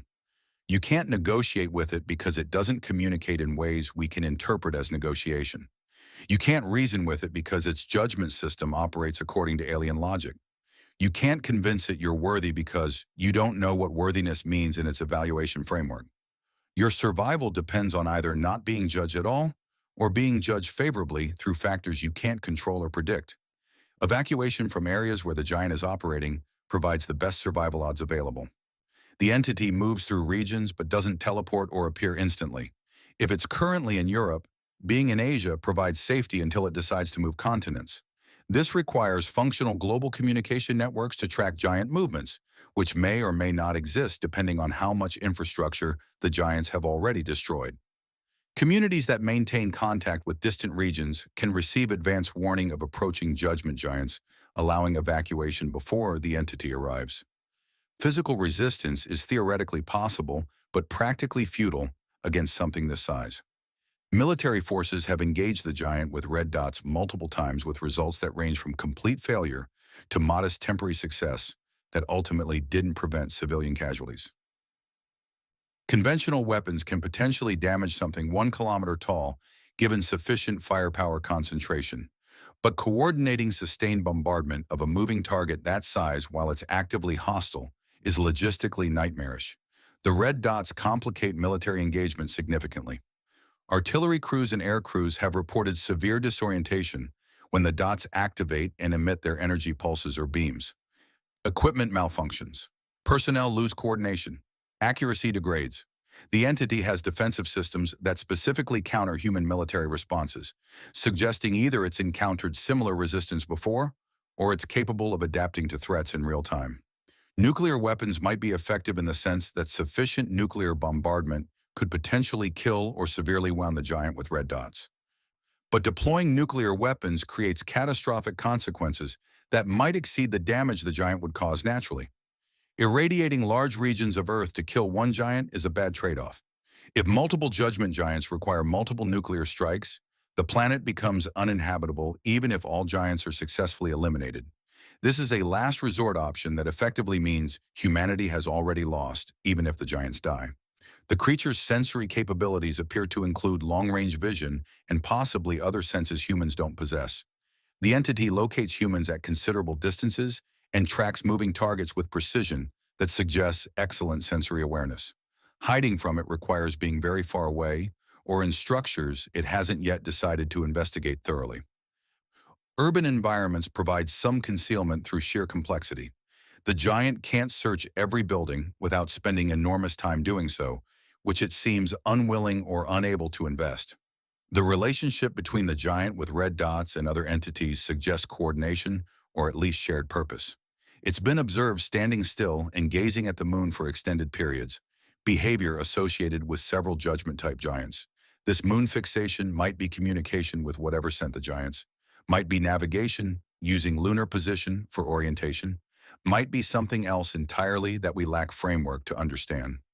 The moon's significance to the giants is clearly central but remains unexplained in terms we can verify. Long-term survival with the giant with red dots active on Earth requires fundamental changes to how humans live. Concentrated populations become targets for judgment. Permanent infrastructure becomes pointless when the giant can eliminate entire cities. Predictable patterns of life become vulnerabilities. What remains is scattered communities, mobile groups, people living in constant awareness that being noticed means being judged, and being judged might mean being eliminated. The philosophical implications of judgment giants are deeply disturbing. What kind of universe contains entities that travel between worlds specifically to evaluate and eliminate inhabitants based on unknown criteria? What system of cosmic justice or cosmic tyranny do they represent? Are they agents of some higher power executing orders? Or do they act independently according to their own value systems? These questions might seem academic, but understanding motivation could be critical for survival if there's any way to influence judgment outcomes. Your survival odds if the giant with red dots evaluates you directly, unknown but estimated at 30 to 40% based on observed survivor rates in areas where the giant has operated. This statistic might be misleading. The giant might evaluate groups rather than individuals, making personal worthiness irrelevant if your community is deemed unworthy collectively. Or it might judge moment by moment, with worthiness fluctuating based on actions taken during the evaluation period. Without understanding the criteria, survival odds are educated guesses at best. We classify the giant with red dots in Tier S for threat level, S for survive through distance and luck, S for systematic elimination in progress, S for something fundamentally wrong about reality. If this exists, the creature represents escalation in Henderson's hierarchy from dangerous to existential. Previous entities threatened individuals or communities. This entity threatens human survival at species level. If enough judgment giants arrive, if they're thorough in their evaluations, if their judgment criteria exclude most humans, then humanity faces gradual elimination until no one remains or only a tiny remnant survives as whatever these entities consider worthy. Now let's discuss something that might be worse specifically because it's harder to see coming. We need to backtrack slightly in height to discuss something unique among Henderson's giants. Breaking news has an enormous size range in documented observations, from 207 meters on the low end to 1,680 meters on the high end. Whether this represents different individuals, size-changing ability, or measurement errors from difficult observation conditions is unknown. What we know with certainty is that breaking news is dangerous regardless of which end of the size spectrum you encounter. The entity is instantly recognizable by its color, or rather its lack of color. Vanta black, not regular black. Vanta black, the darkest material achievable, absorbing 99.96% of visible light.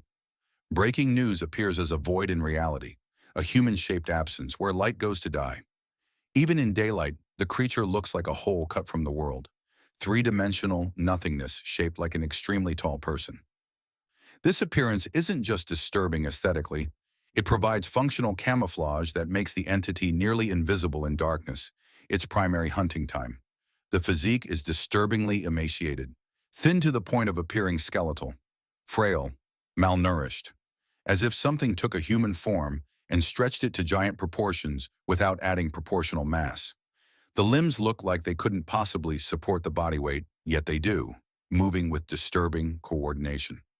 The whole effect is deeply unsettling, triggering visceral unease in observers. Something about seeing a form that suggests weakness and vulnerability, but operates with clear strength and purpose, creates cognitive dissonance that most people find deeply uncomfortable. Most disturbing is the head. It hangs limp on a neck that appears completely broken, flopping side to side as the creature moves like a grotesque pendulum. The face is featureless. No eyes, no nose, no mouth. Just smooth darkness where features should be. The absence of expression makes breaking news impossible to read. You can't tell if it's looking at you because there are no eyes. Can't predict its actions from facial cues because there are no facial features. Can't even confirm it's aware of your presence until it acts, and by then, it might be too late to escape. Breaking news is classified as an elimination giant. Like other elimination-type entities, its purpose seems to be killing humans rather than judging them or collecting them for ascension. Unlike more aggressive giants that attack obviously and directly, breaking news employs stealth. It approaches during darkness when its Vanta black body provides near-perfect camouflage. It moves slowly and deliberately, patient in the way apex predators can afford patience. It stands still for extended periods, becoming indistinguishable from shadows or empty spaces in the landscape. The hunting pattern involves finding human settlements and then methodically eliminating inhabitants. Not everyone necessarily.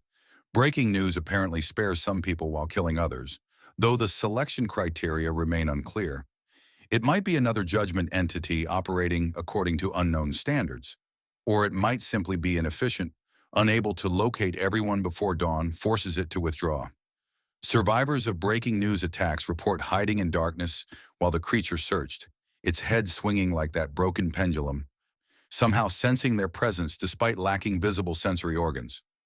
Movement speed varies depending on circumstances. Breaking news can move relatively quickly when pursuing specific targets. Covering ground with long strides its proportions suggest shouldn't be possible. But it frequently chooses to stand motionless for hours or even days, hiding in darkness, waiting patiently.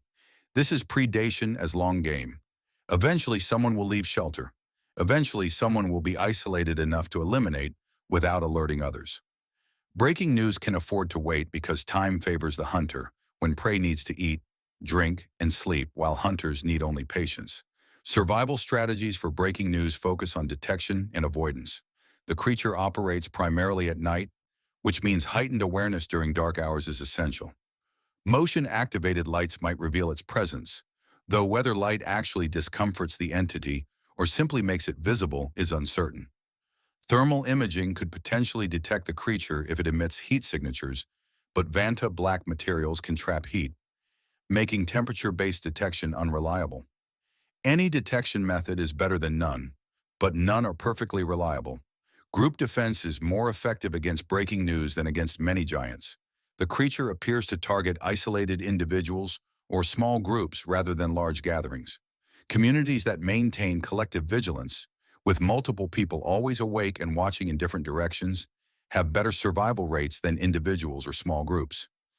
The entity can be driven off with sustained attention, possibly because being seen defeats its stealth advantage and forces it to withdraw or attack overtly, which it seems reluctant to do.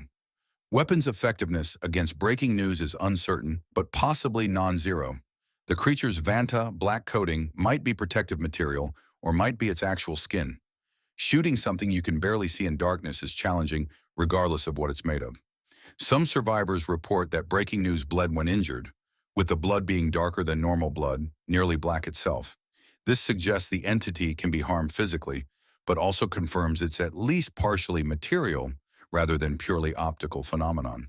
The creature's sensory capabilities are completely mysterious given its lack of visible sense organs. It navigates complex environments without apparent difficulty, locates humans hiding in structures, responds appropriately to movement and sound. Whatever mechanisms it uses to perceive the world work effectively, despite not resembling anything in Earth biology. The head might contain sensory systems we can't identify. The entire skin surface might detect vibrations or electromagnetic signatures. The broken neck appearance might be deliberate misdirection, making the head's actual position and orientation unpredictable.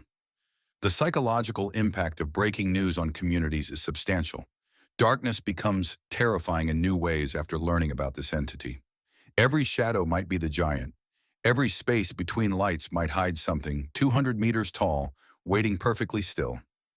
The paranoia is justified, which makes it harder to manage rationally. You're not being irrational when you're terrified of darkness in breaking news territory. You're being appropriately cautious about real threats. Your survival odds if breaking news is hunting in your area. Approximately 60% if you're in a group with good perimeter, security, and discipline. Those odds drop to maybe 20% if you're alone or in a small group without proper vigilance. Individual encounters with breaking news are usually fatal. The creature doesn't fail often when it's decided you're a target, but it can be deterred by group cohesion and sustained awareness, making this one of the more survivable giant encounters if you have proper preparation and support. We classify breaking news in Tier A for threat level, A for avoidable through awareness, A for actually defeatable with preparation. The creature is dangerous but operates within human ability to counter. Good lighting, group cohesion, and understanding its behavioral patterns provide legitimate survival advantages. Breaking news can be survived.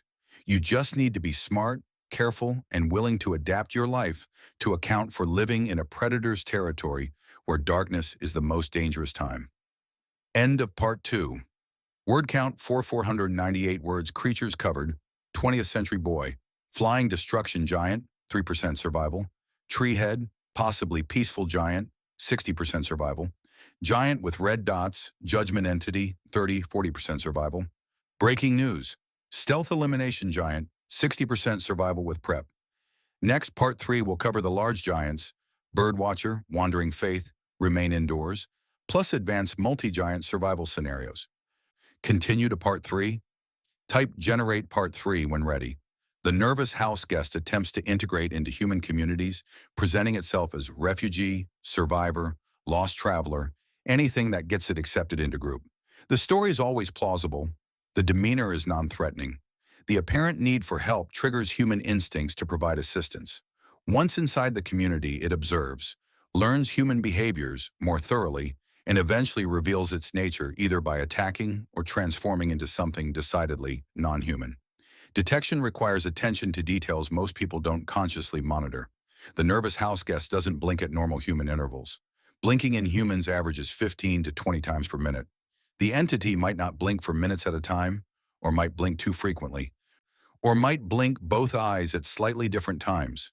It doesn't breathe consistently, breathing that doesn't match activity level, or stopping entirely when it forgets to maintain the appearance. Temperature responses are wrong. Humans sweat when hot, shiver when cold, adjust clothing and behavior based on thermal comfort.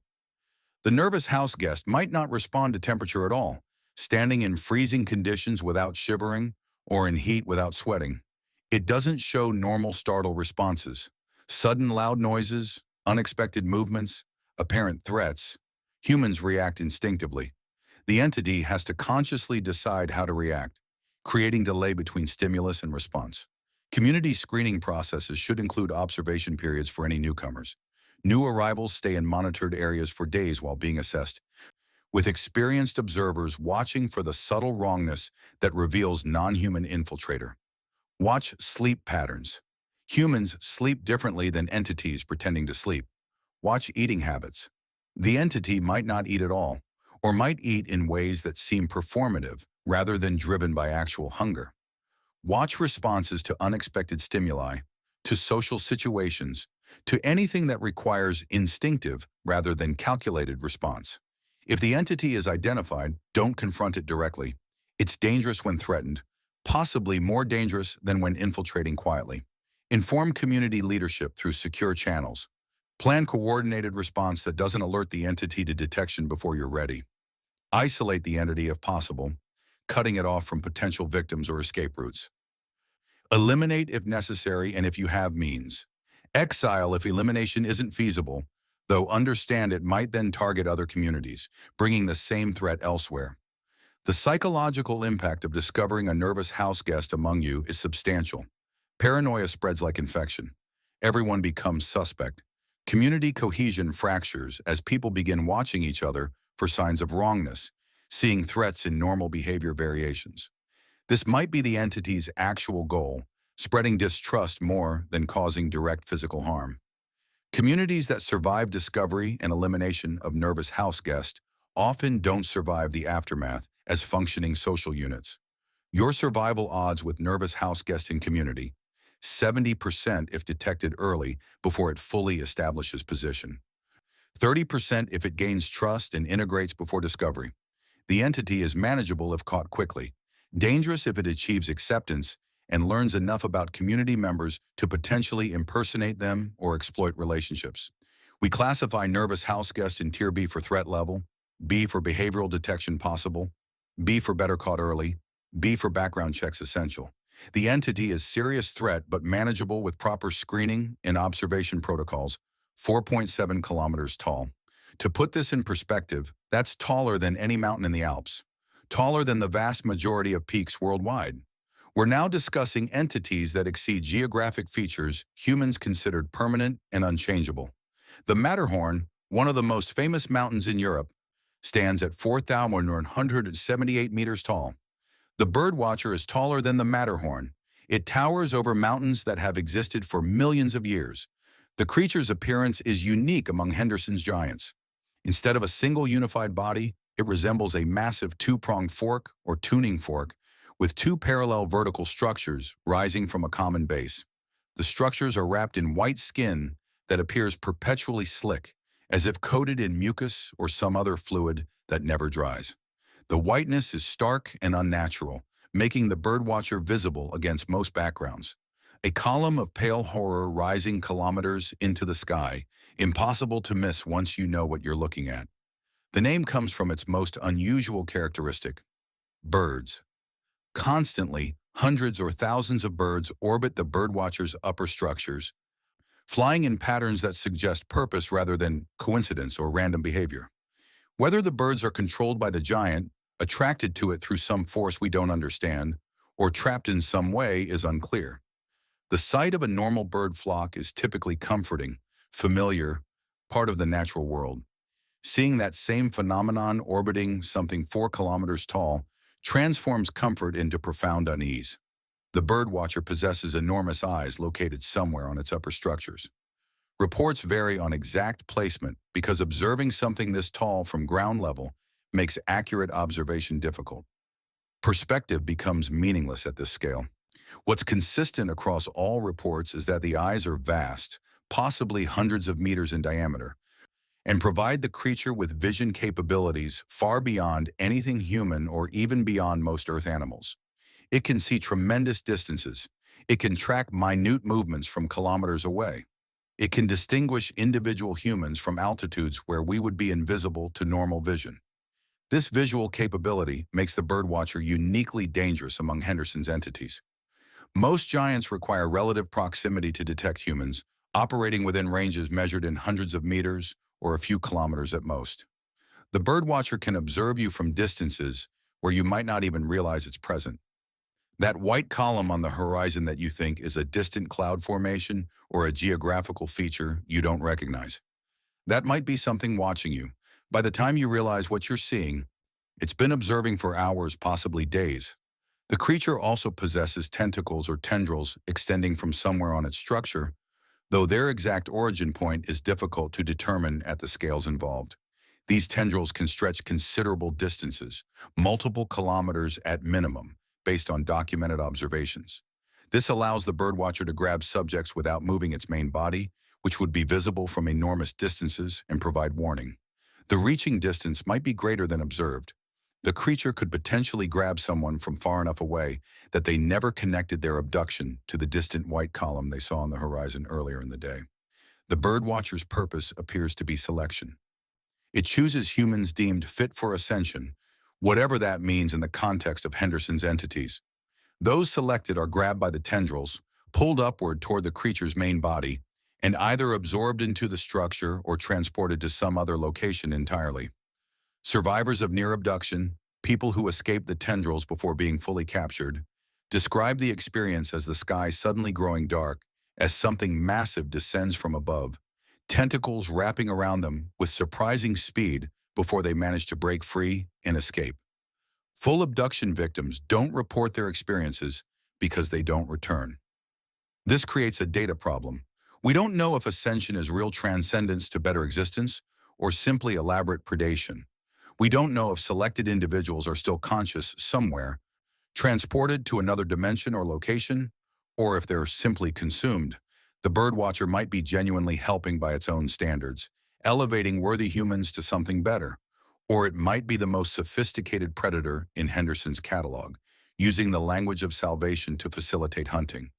Ascension is a recurring theme among several of Henderson's giants. Multiple entities claim to elevate worthy humans to higher planes or better existences. Whether this is genuine self-deception on the entity's part or deliberate predatory deception remains one of the central unanswered questions.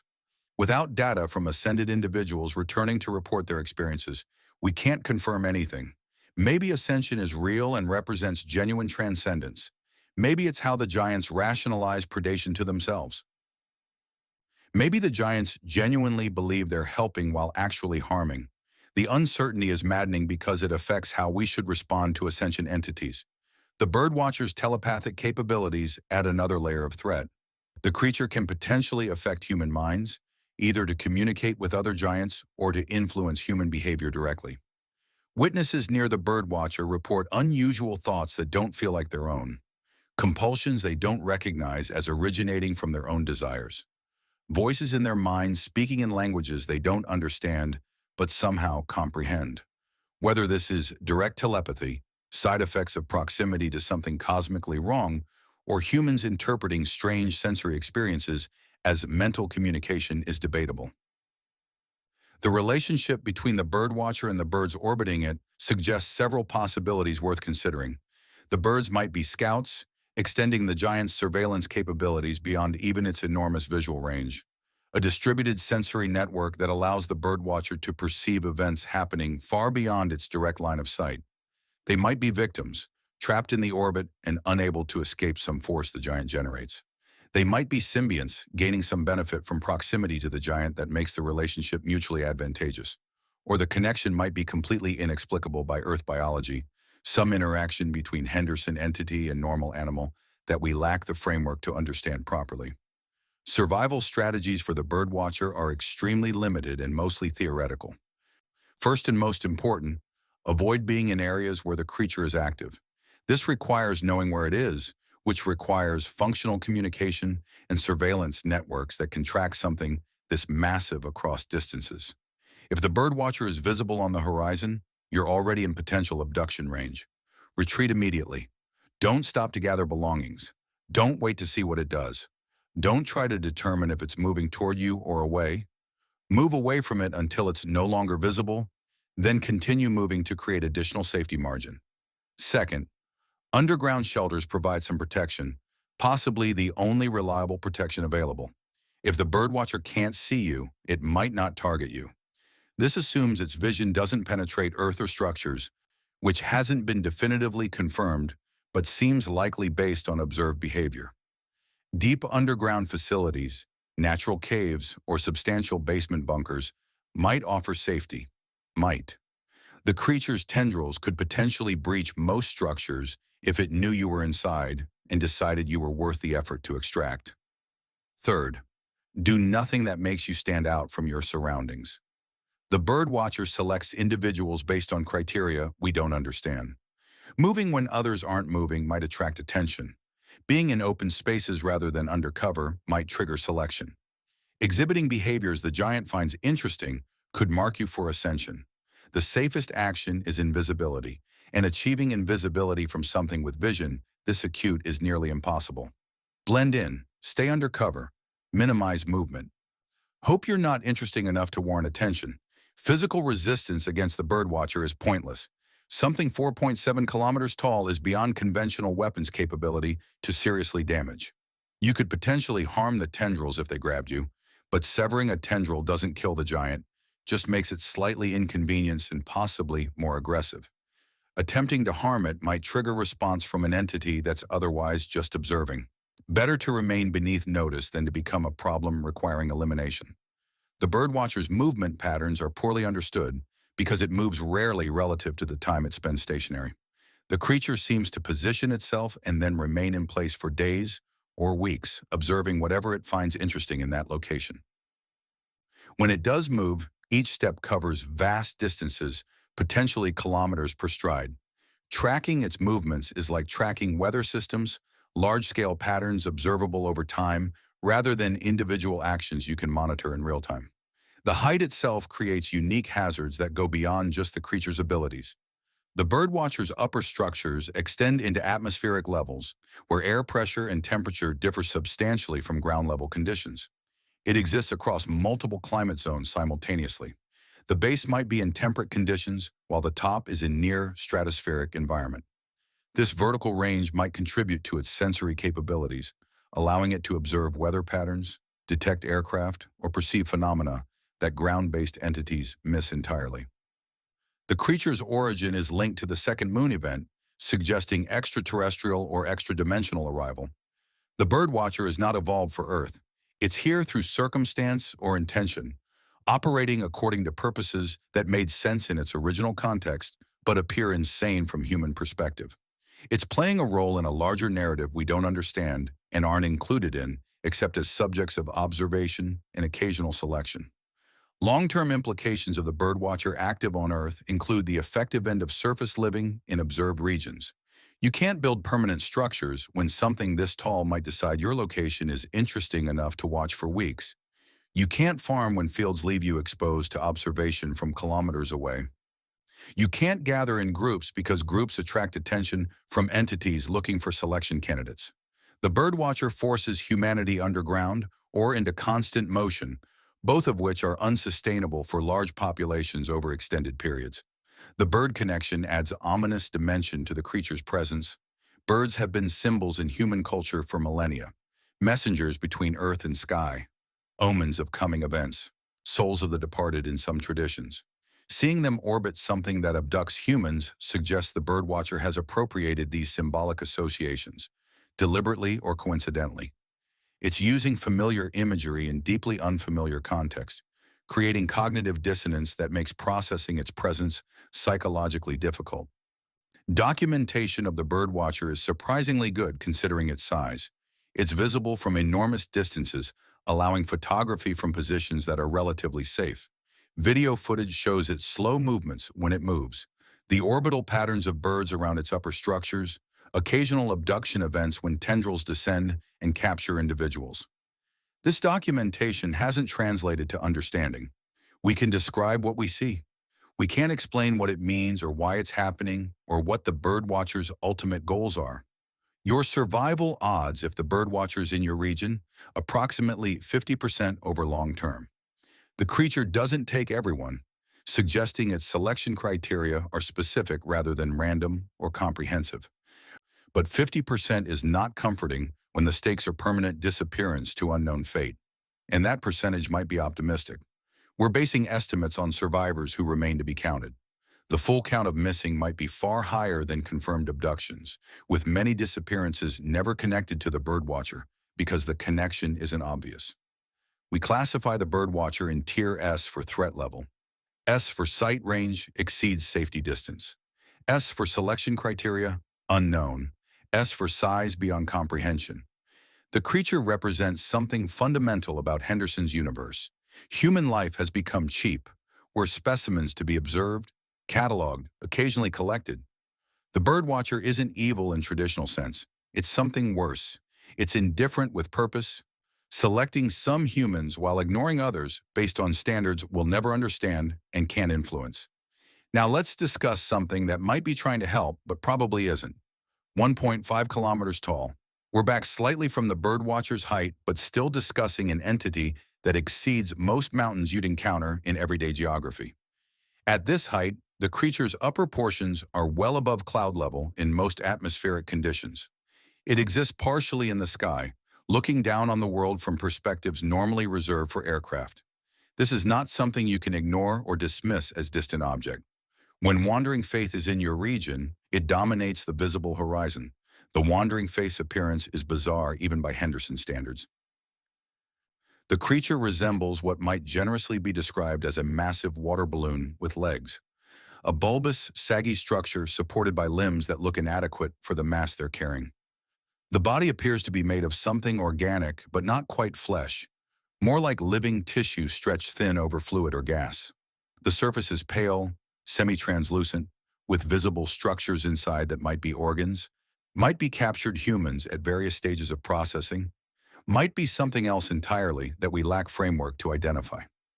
Numerous tendrils hang from the underside of this body, swaying as the creature walks, occasionally reaching toward the ground like the arms of someone testing water temperature before diving in. These tendrils are the mechanism through which Wandering Faith performs its primary function. Ascension. Humans deemed worthy by whatever criteria the entity uses are grabbed by the tendrils, pulled upward into the main body, and either absorbed into the structure or transported to what the entity claims is heaven or higher plane of existence.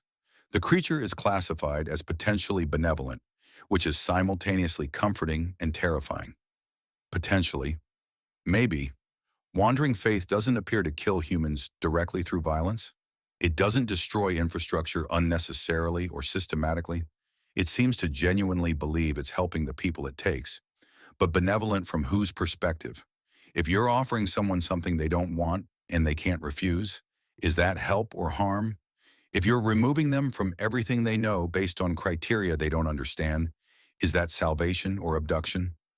The entity was initially passive after appearing on Earth, simply existing without actively engaging humans. Over time, its behavior changed.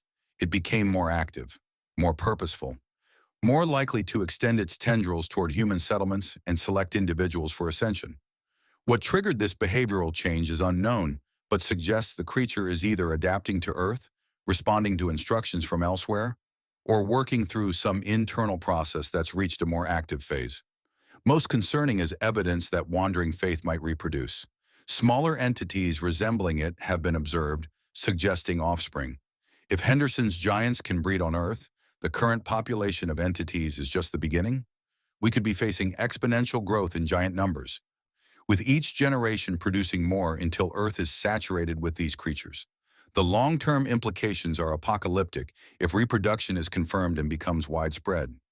Survival strategies for Wandering Faith are complicated by fundamental uncertainty about its actual nature. If the entity truly is benevolent and ascension is genuinely transcendent, then being taken might be a positive outcome. You'd be leaving Earth, which is currently overrun by hostile giants, and becoming increasingly uninhabitable, for somewhere presumably better. But that requires trusting an entity that's fundamentally alien, that communicates poorly or not at all, that operates according to logic we don't understand. If Wandering Faith is predatory or delusional, believing it's helping while actually harming, then being taken is death or worse than death. Some witnesses report seeing faces visible through the translucent body, suggesting absorbed humans remain conscious inside the giant. If this is accurate, ascension becomes eternal imprisonment inside a walking entity, aware but unable to escape, carried across landscapes for years or decades, or potentially forever. The pragmatic survival strategy is, avoid selection if possible, stay away from Wandering Faith when you can. If it's in your region, don't be visible during periods when it's actively searching for candidates. The entity appears to hunt or search more actively at certain times, possibly following circadian rhythms, possibly responding to some external cue we haven't identified. Understanding its schedule might allow you to avoid encounters entirely by timing your activities around its active periods. If tendrils grab you, resistance is theoretically possible but practically difficult. The tendrils are strong enough to lift adult humans against their will, but might release if you cause sufficient pain or damage. Some escapees report biting the tendrils, which led to being dropped. Whether this is a reliable escape method or those individuals were being released anyway for other reasons is unclear. The entity might experiment with selections, taking people temporarily before deciding they're not actually worthy of ascension according to whatever standards it applies. Physical attacks against wandering faith are unlikely to succeed and might be morally wrong. If the entity is genuinely trying to help, attacking it is assaulting a benevolent being. If it's harmful, attacking something 1.5 kilometers tall with your limited weaponry won't accomplish meaningful damage anyway. The best approach is probably neutrality. Don't attack, don't cooperate enthusiastically, don't engage unless absolutely necessary. Remain as invisible as possible without actively fighting. The creature's sensory capabilities include at least vision, as it clearly observes humans before selecting them. Whether it has other senses is unknown but likely. The tendrils might provide tactile feedback. The body might contain sensory organs we can't identify externally. Understanding how it perceives the world might provide insight into how it makes selection decisions, but getting close enough to study it risks being selected yourself. Wandering Faith's relationship with other giants seems non-hostile based on observed interactions. It's been photographed near other large entities without signs of conflict. Whether this represents cooperation, mutual tolerance, or simply indifference is speculative. The various giant types might be specialists filling different niches rather than competitors for limited resources. Or they might be parts of a coordinated operation, each serving specific function in a larger plan. The name Wandering Faith is poetic and possibly misleading. It suggests religious pilgrimage, spiritual journey, something noble or at least purposeful in positive sense. The reality might be less elevated. The entity wanders because it's searching, yes, but what it's searching for and why might not be noble at all. The faith might be misplaced belief in a purpose that doesn't actually make sense from any ethical framework we'd recognize, or the name might be perfectly accurate, describing a creature on genuine mission from higher powers we don't understand. Long-term implications of wandering faith active on Earth depend entirely on whether ascension is beneficial or harmful. If it's genuine salvation, the entity actually helps humanity by removing people from a planet being destroyed by other giants. Population decrease becomes population rescue rather than population elimination. If ascension is predation or imprisonment, then wandering faith is just another threat, one disguised as help, which might make it more dangerous than obvious hostiles because people might cooperate with their own destruction. The reproduction possibility transforms this from individual entity threat to species-level problem. One wandering faith is manageable through avoidance. 10 would cover much more territory, making avoidance difficult. 100 would make avoiding them nearly impossible across most of Earth's surface. If they reproduce at rates similar to biological organisms, Earth could be saturated within decades. If their offspring inherit the ascension behavior, humanity faces systematic removal, regardless of whether that removal is help or harm. Your survival odds if wandering faith selects you. Unknown, possibly 100% or possibly 0%, depending on whether ascension is survival or death. This uncertainty is maddening. In every other scenario we've discussed, we can at least estimate outcomes based on observable evidence. Here we're operating completely blind, unable to determine if being taken is the worst thing that could happen or the best. Your decision to resist or accept ascension might be the most important decision you'll ever make, and you'll make it without adequate information to make an informed choice. We classify wandering faith in Tier B for threat level, B for benevolent maybe, B for better than most options possibly, B for beyond our understanding completely. The entity slots into middle range not because it's medium dangerous, but because we genuinely don't know how dangerous it is. It could be humanity's salvation. It could be another predator. It could be something so alien that our categories of helpful versus harmful don't apply. Facing that level of uncertainty is its own form of psychological torture. Now let's progress to something where the danger is clear, but the behavior is blessedly predictable. 8.8 kilometers, nearly 9 kilometers tall. We've now exceeded Mount Everest, the tallest mountain on Earth at 8,949 meters. Remain indoors is essentially mountain-sized, a creature so tall that weather patterns form around it, that its upper regions exist in near-stratospheric conditions, that seeing it from ground level requires clear sightlines extending dozens of kilometers in all directions. The entity's structure is unique and disturbing. 3 legs, just 3. Each leg is boneless and flexible, moving with unsettling fluidity that suggests the limbs are more tentacle-like than skeletal. The legs are thick enough to support the immense weight above them, diameter measured in tens of meters, but they bend and flex in ways that solid bone-based supports shouldn't allow. Watching Remain Indoors walk is like watching time-lapse footage of growing plants, slow but continuous organic movement at a scale that shouldn't be organic. The body rises from the three-legged base, a long, sweeping neck extending upward into the sky. The neck is impossibly thin for the height it achieves, looking like it should collapse under its own weight, but maintaining structural integrity through unknown mechanisms or materials. At the top, somewhere in or above the clouds depending on weather conditions, is presumably a head, though observations at that altitude are difficult, and the entity's upper structures are rarely visible from ground level due to distance and atmospheric interference. The skin is pale, rubbery in texture, and apparently resistant to conventional weapons. Military forces that have engaged Remain Indoors against protocols that specifically advise avoiding engagement report that small arms fire bounces off or penetrates minimally without causing visible damage.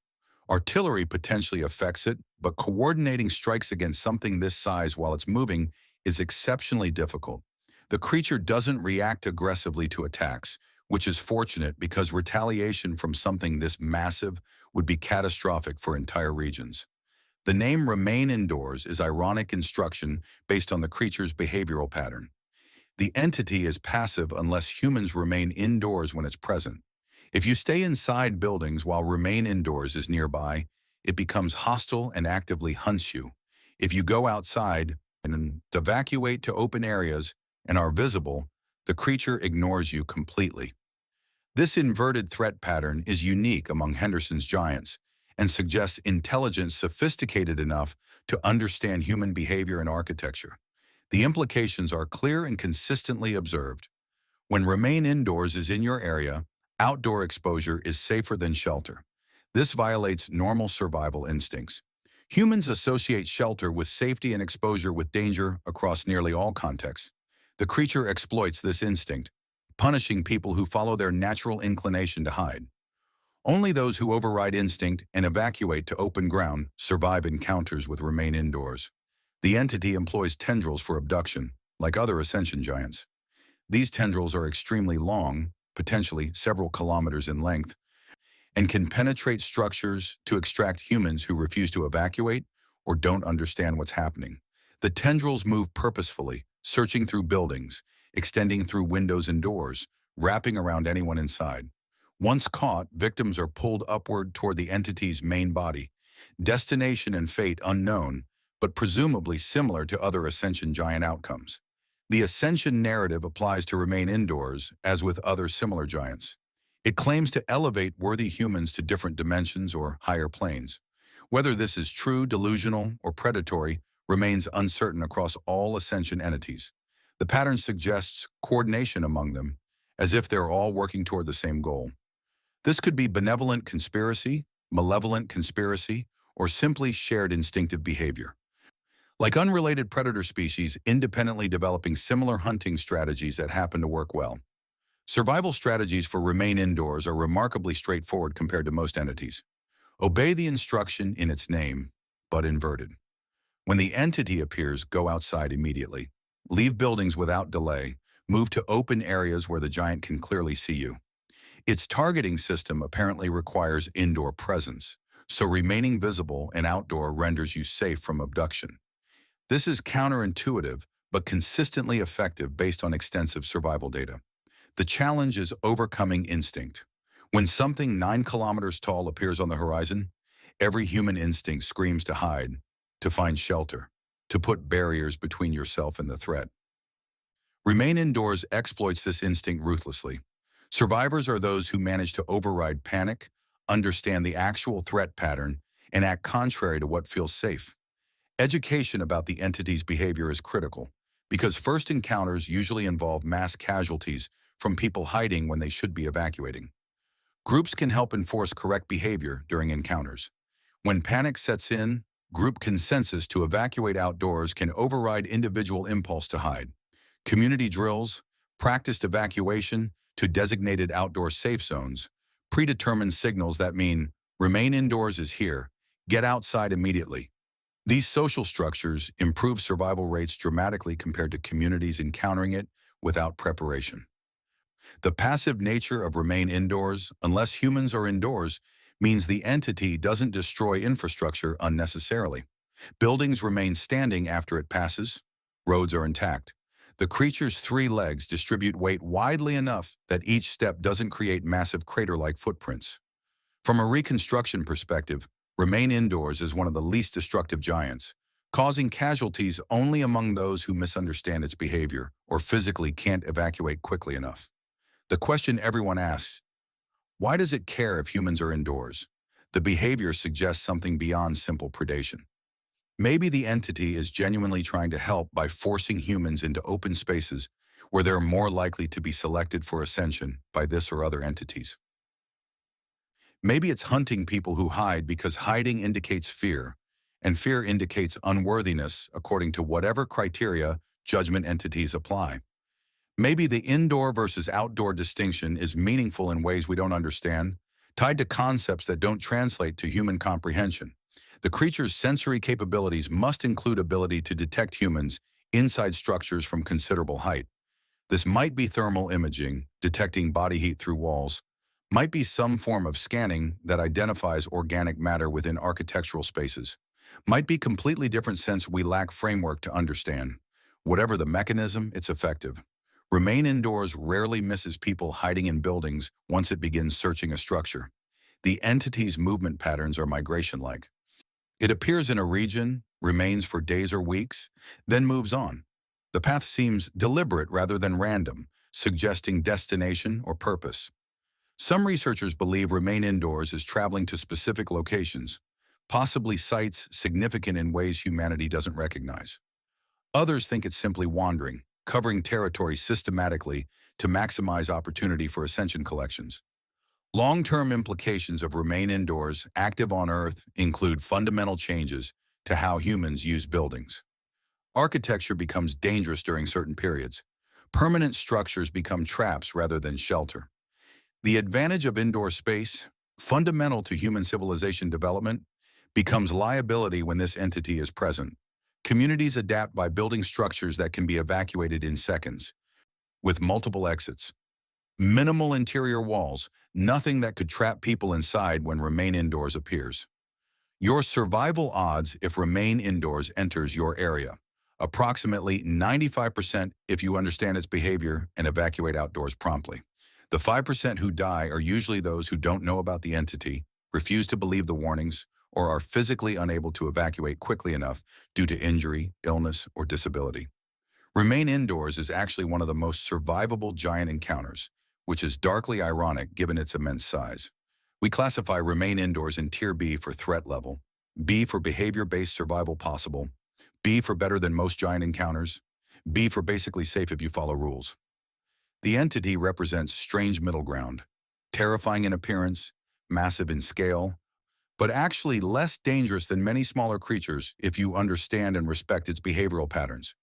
It's proof that size isn't everything, and that even 9-kilometer-tall entities can be survived with correct knowledge and discipline.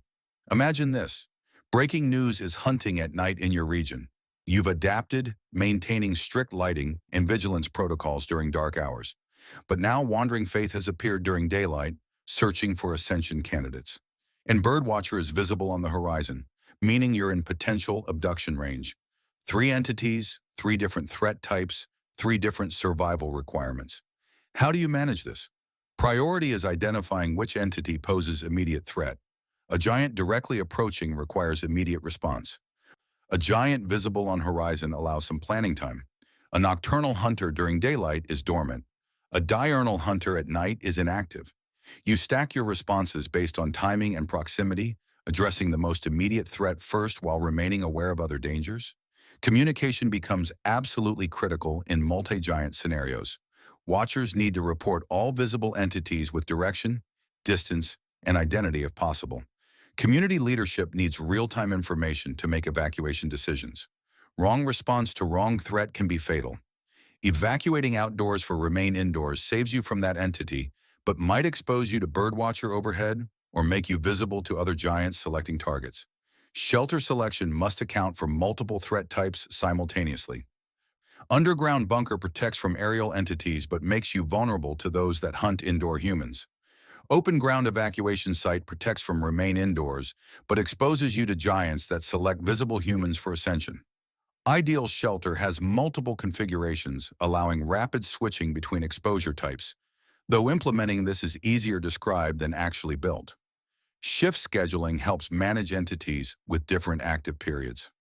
If breaking news hunts 8 p.m. to 4 a.m., schedule high-risk activities outside those hours. If wandering faith is active midday, avoid exposure then. You can't eliminate all risk, but you can minimize overlap between vulnerability periods and entity activity periods.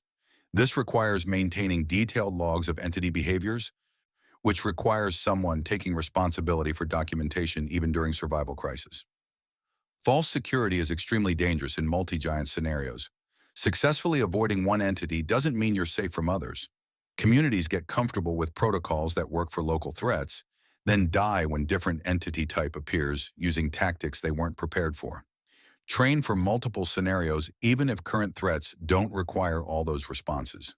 The time to learn about remain indoors is not when it's visible on your horizon. Worst case evacuation scenario. Entities approaching from multiple directions, limiting escape routes. You're caught between breaking news approaching from north, wandering faith from south, with birdwatcher overhead and no clear direction that doesn't lead toward one threat or another. Prioritize avoiding most immediately dangerous threat.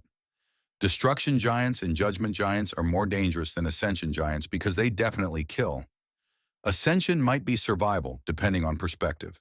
Choose the route that gives you longest survival time even if destination isn't ideal. Resource allocation changes dramatically with multiple giants. You can't prepare perfect defense against everything simultaneously. Food and water remain highest priority, medical supplies second. Then you divide remaining resources based on which threats are most active in your region. If breaking news hunts nightly, lighting equipment and defensive perimeter tools get priority. If birdwatcher is present, underground shelter development gets resources. Adapt spending to actual threats faced rather than theoretical comprehensive preparation. Psychological management becomes critical when facing multiple entities. Humans can maintain high alert for limited periods. Extended alertness degrades into exhaustion, mistakes, and eventual collapse. Shift systems letting people rest while others watch. Acceptance that perfect safety is impossible, so protocols focus on acceptable risk rather than zero risk. Mental health support for people experiencing ongoing trauma from living under multiple threats simultaneously. 800 kilometers. That's not a typo, not an exaggeration, not a metaphorical description. 800,000 meters. To put this in perspective, that barely makes sense.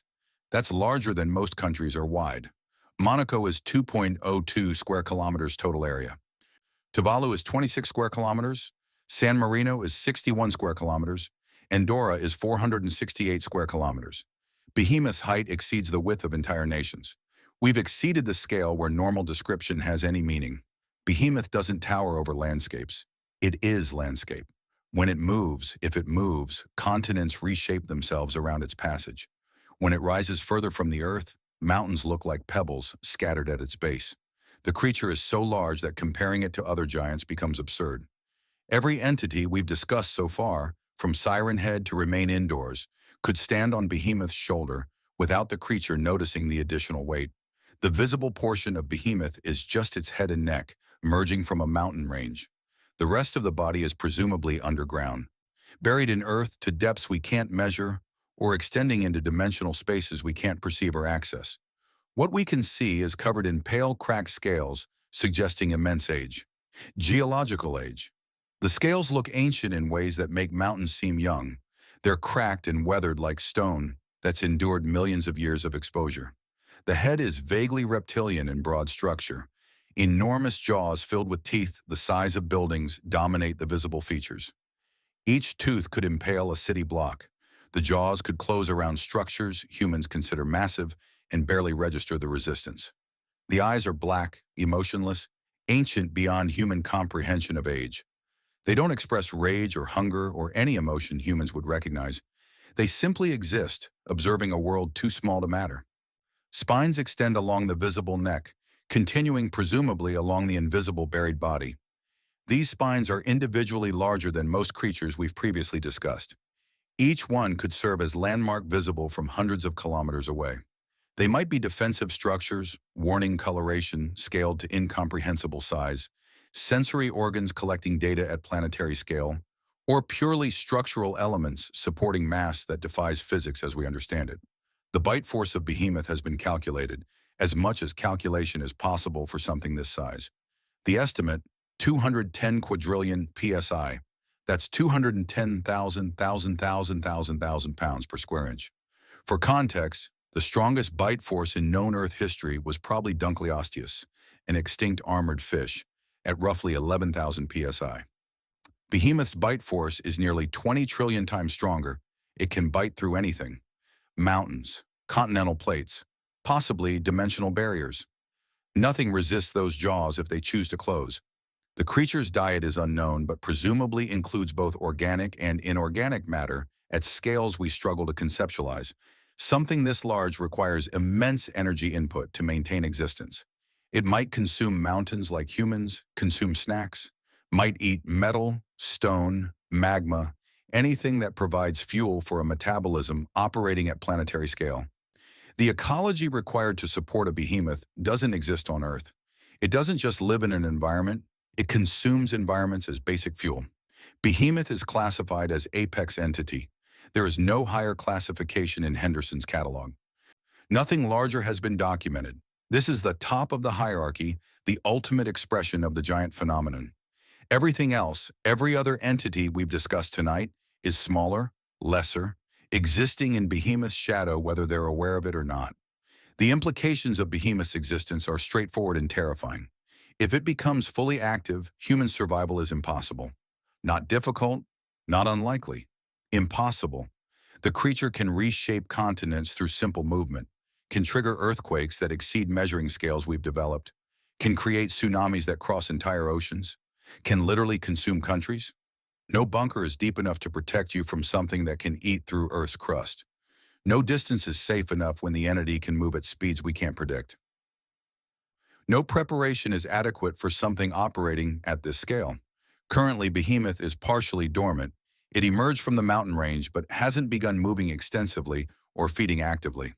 This dormancy is the only reason humanity still exists in any form. If Behemoth wakes fully, if it decides to move with purpose, extinction follows within weeks or months. Not extinction of cities, not extinction of nations, extinction of the species. Possibly extinction of all surface life on Earth, depending on how thoroughly it feeds. Survival strategies for Behemoth don't exist in any meaningful sense. You can't hide from something that might consume the ground you're hiding under. You can't evacuate from something that can move faster than continents can be crossed. You can't fight something that probably doesn't register human weapons as even minor irritation. Survival becomes purely luck, combined with hope that Behemoth continues its dormancy or leaves Earth without becoming fully active. The only theoretical survival option is leaving Earth entirely. Space-based habitats, colonies on other planets or moons, anything that removes human presence from Behemoth's operating environment. This requires technology and resources that may no longer exist after years of giant incursions. Building spacecraft while fighting off dozens of hostile entities isn't feasible. Launching to stable orbit requires infrastructure that's probably been destroyed. Humanity's window for space-based survival likely closed years ago, before we understood the full scale of what we faced. Physical vulnerabilities in Behemoth are hypothetical at absolute best. Nuclear weapons might irritate it, comparable to insect bites on humans. Sustained bombardment with every nuclear weapon remaining on Earth might actually wound it, though wound doesn't mean kill. But deploying that arsenal would render Earth uninhabitable anyway through radiation. Killing Behemoth at the cost of irradiating the entire planet is Pyrrhic victory that leaves no survivors to claim victory. The creature's sensory capabilities at this scale must be extraordinary in ways we can't properly conceptualize.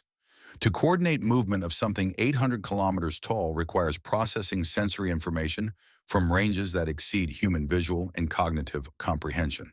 Behemoth might see entire continents simultaneously. might detect changes in Earth's rotation, might sense seismic activities before they occur, might be aware of humanity the way we're aware of bacterial colonies, present, occasionally noticed, fundamentally unimportant to our actual concerns. Behemoth's origin is certainly not terrestrial. Nothing this large evolved on Earth. The planet's geology, gravity, and available resources couldn't support its development through any evolutionary process we understand. It arrived from elsewhere, probably during the second moon event, possibly as part of deliberate incursion, possibly accidentally. Whether it's juvenile or adult of its species is a terrifying question we can't answer. If this is a juvenile, if adult behemoths are larger, then the universe contains entities at scales that make planetary survival impossible as basic principle. The relationship between Behemoth and other giants is hierarchical in absolute sense. They're aware of it. They avoid disturbing it. Some might worship it as force beyond their comprehension. Others might fear it as apex predator, even to predators. None challenge it. Behemoth doesn't assert dominance through aggression. Its existence is dominance. It doesn't need to fight for position. Nothing can contest something this large. The name Behemoth comes from biblical sources, specifically the Book of Job, referring to an enormous land creature God created as demonstration of divine power beyond human ability to comprehend or challenge. The biblical behemoth is described as having bones like bronze, limbs like iron, tail like cedar, ability to drink entire rivers. The choice of name is apt. This entity embodies power at scales where human resistance becomes philosophically meaningless rather than just practically impossible. Long-term implications of Behemoth remaining on Earth. There are no long-term implications for humanity because there is no long-term for humanity if it stays and wakes. If Behemoth becomes active, we're extinct. If it stays dormant indefinitely, we exist at its sufferance, aware that any moment could be the moment it wakes and decides to move. This is psychological torture at species level, living under permanent apocalyptic threat that could activate without warning or possibility of defense. Documentation of Behemoth is paradoxically limited despite its size. The creature is so large that capturing its full scale in photographs is impossible from any ground position. You can photograph portions, the head, segments of neck, individual spines, but assembling complete picture from fragments is like trying to comprehend the ocean from photographs of individual waves. Satellite imagery provides better perspective, but is often classified or suppressed to prevent panic that serves no purpose. Your survival odds if Behemoth becomes fully active: 0. Not approximately 0. Not effectively 0. Actual 0. There is no surviving Behemoth at full activity. You might delay death by minutes or hours. You might choose how you die, but you will die. Everyone will die. That's the nature of extinction-level events. They don't leave survivors by definition. We classify Behemoth in Tier X for threat level, X for extinction event, X for exceeds all other threats, X for existence terminated if active. There is no tier above X. This is the ultimate classification, the ceiling of the threat hierarchy. Nothing Henderson has documented equals or exceeds Behemoth. This is as bad as the threat scale gets. And yet, despite Behemoth's emergence, despite everything we've discussed tonight, humanity still exists.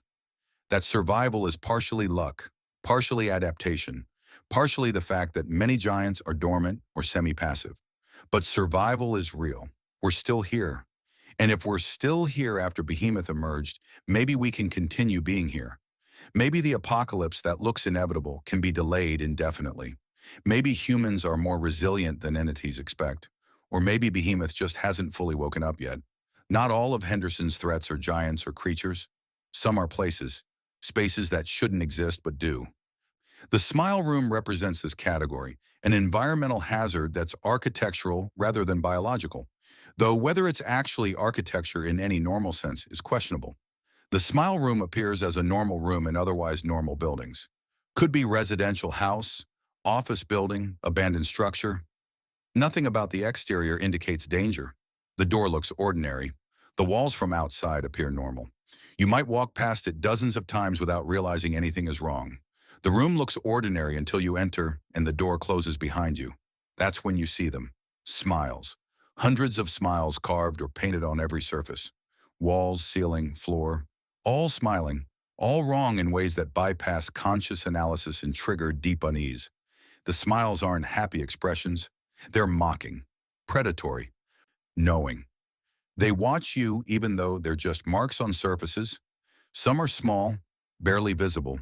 Others are enormous, spanning entire walls. They overlap, crowd together, fill every space with teeth and curved lips and implications of awareness that shouldn't exist in inanimate decorations. The room's danger isn't physical initially, it's psychological. The smiles get into your head. You start hearing whispers, feeling presences that shouldn't be there, seeing movement in peripheral vision that stops when you look directly. Time distorts inside the smile room. Minutes feel like hours. Hours might actually be days, though that's difficult to confirm. The room doesn't want to kill you quickly. It wants to break you first, dismantle your psychology until nothing recognizable remains. Extended exposure to the smile room causes permanent psychological damage that persists after escape. Survivors report ongoing paranoia, seeing threats that don't exist. Hallucinations, particularly visual hallucinations involving smiles appearing on surfaces that should be blank. Inability to look at normal smiles without triggering panic attacks. Some develop conviction that the smiles are still watching them even after escape, that the room's influence extends beyond its physical boundaries. Survival strategy for the smile room is straightforward. Don't enter rooms that feel wrong. Human instinct is actually reliable for this specific threat. If a room makes you uncomfortable before you've seen anything definitively dangerous, trust that instinct. Your subconscious might be detecting subtle wrongness. Your conscious mind hasn't processed yet. Turn around. Leave. Find another route. Don't investigate spaces that trigger unease. If you're already inside the smile room, exit immediately. Don't investigate. Don't try to understand. Don't photograph for documentation purposes. Every second inside increases psychological damage. The door might be difficult to find or open once you're inside. The room might disorient you, making navigation challenging. Stay calm, move methodically, find exit, leave. Panic makes navigation harder and gives the room more power over your psychology. Group entry is marginally safer than solo entry, but not much. The room affects everyone individually. One person breaking down can trigger group panic. If multiple people must enter suspicious room for some reason, designate one person to stay outside maintaining the exit, ready to pull others out if they don't emerge quickly enough. Your survival odds if you enter the smile room. Approximately 40% escape physically intact, but only 20% of those without permanent psychological damage. The room is survivable but leaves scars. Most who escape never fully recover. They carry the smiles with them forever. We classify the smile room in Tier A for threat level, a for avoidable through caution, a for architectural horror. It's dangerous but stationary. Learn to recognize warning signs, trust your instincts about spaces that feel wrong, and you'll never encounter it. Solitary survival is temporarily possible, permanently unlikely. Humans are social species. We survive through cooperation. In giant-dominated world, this is more true than ever. Communities need structure, defined roles, decision-making processes, conflict resolution systems, everything that lets groups function effectively under constant stress. Leadership should be competent rather than just charismatic. Giant situations require quick decisions based on knowledge and experience. Eloquent leaders who make bad tactical choices kill their communities. Choose leaders who understand threats, communicate clearly, and make difficult decisions when necessary without paralysis. Rotate leadership if permanent leaders become unavailable through death or incapacitation. Role specialization increases efficiency dramatically. Designated watchers who train specifically in observation and giant identification.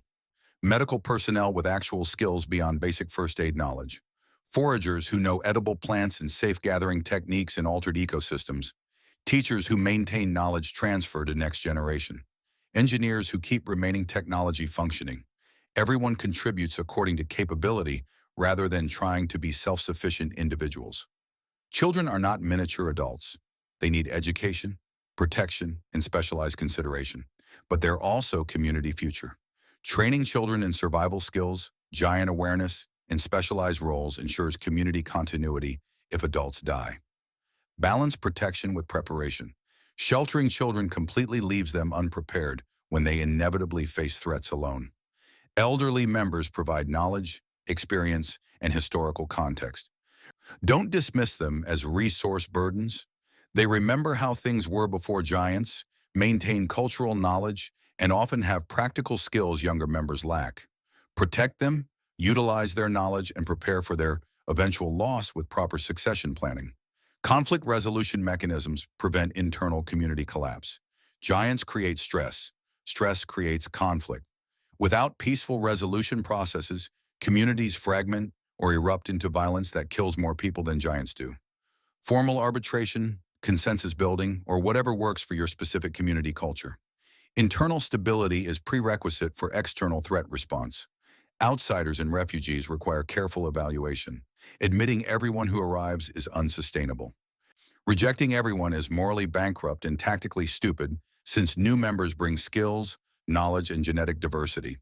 Develop screening processes, quarantine periods to ensure no diseases or hostile intent, integration procedures that bring new members into community structure, balance compassion with caution. Surviving in a giant-dominated world requires different supply thinking than pre-Henderson life. You can't depend on agriculture when fields might be stepped on by something 2 kilometers tall. You can't maintain permanent infrastructure when Cartoon Cat might lurk in any abandoned building. Supply chains break, commerce stops, communities become self-sufficient or die. Food production should be distributed and concealed. Underground hydroponics if power exists. Hidden garden plots in multiple locations rather than obvious fields. Foraging knowledge becomes critical again as humans remember skills abandoned during agricultural civilization. Food storage in multiple caches rather than single warehouse that can be destroyed in one giant footstep. Accept lower yields in exchange for resilience and survival. Water is non-negotiable. Wells can be destroyed. Rivers can be contaminated by giant passenger corpses. Surface water might be hazardous near giant roots.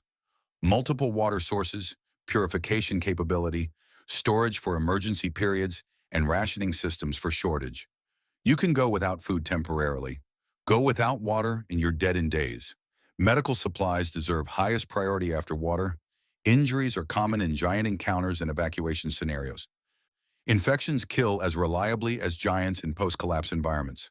Antibiotics, basic surgical supplies, pain management, trauma response equipment. Maintain these even if it means sacrificing other supplies. Weapons are useful, but not primary concern. Guns don't kill giants except possibly the smallest entities. Weapons are for dealing with human threats, hunting remaining wildlife, or last resort desperate defense. Don't stockpile weapons at expense of food and medicine. A well-armed, starving community is just a dying community with guns. Tools matter more than weapons in most situations. Shovels for digging emergency shelter or graves, axes for clearing evacuation routes, rope for countless applications, basic construction tools for building and repair. Medical tools, communication tools. Anything that extends human capability in useful direction is valuable. Fuel and power are increasingly scarce. Gasoline degrades over time.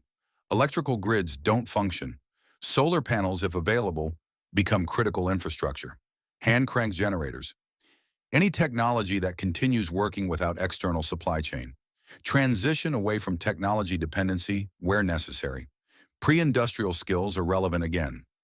Barter systems replace currency in most regions. Establishing value standards helps commerce function. Water, food, medicine, ammunition, useful tools. These have recognized value. Luxury goods are nearly worthless unless they serve function. That pre-giant world status symbol means nothing now. A working water filter means everything.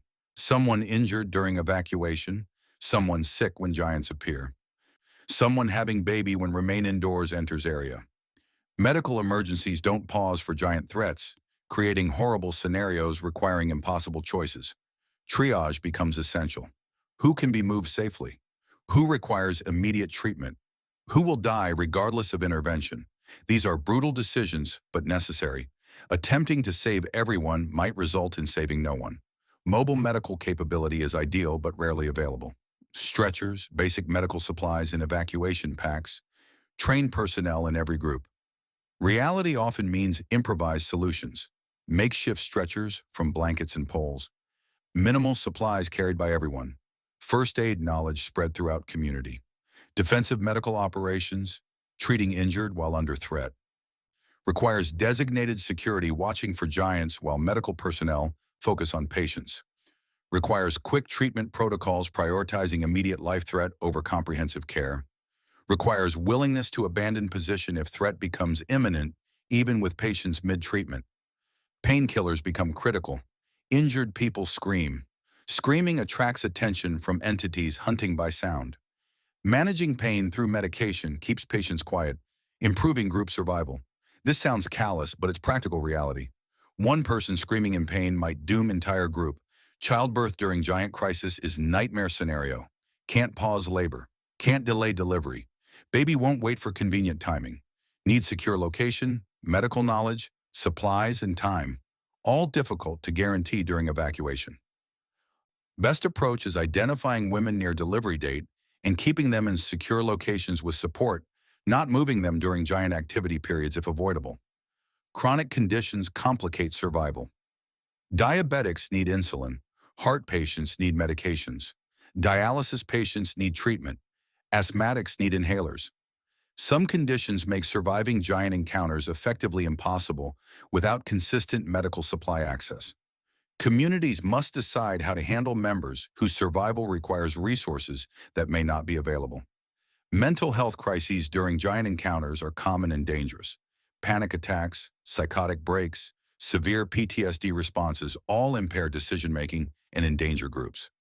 Immediate psychiatric first aid includes removing person from immediate threat, calming them through voice and presence, physical restraint if necessary to prevent them endangering themselves or others. When giants appear, evacuation saves more lives than fighting, but evacuation requires planning, preparation, and practice. Panicked mob fleeing randomly suffers high casualties. Organized evacuation following rehearsed procedures achieves much better survival rates. Every community should have designated evacuation routes, predetermined based on most likely threat directions. Don't wait until giant appears to decide which way to flee. Have multiple routes planned for different scenarios. Review and practice regularly. Children should know evacuation routes as well as they know their home addresses. Evacuation supplies should be pre-positioned. Caches along routes containing food, water, medical supplies, basic tools. No one should depend on carrying everything they need. Heavy loads slow evacuation, and speed is often critical. Better to reach cache with nothing than die carrying everything you own. Rally points at safe distances from community let groups reintegrate after initial flight. People get separated during evacuation. Having predetermined locations to regroup prevents permanent loss of community members. Mark these locations clearly, using signals visible from distance but not obvious to giants. Special populations require specific planning. Children, elderly, disabled individuals, pregnant women, they can't move as quickly as healthy adults. Have designated helpers. Have transportation arranged. Have contingency plans if transport fails. Leaving vulnerable populations behind is morally unacceptable and tactically stupid. Communities are networks, and weak points need protection, not abandonment. Communication during evacuation is challenging. Radios work if you have them, and they're maintained. Signal systems work if everyone knows the codes. Whistles, flags, fires, anything that conveys information across distance.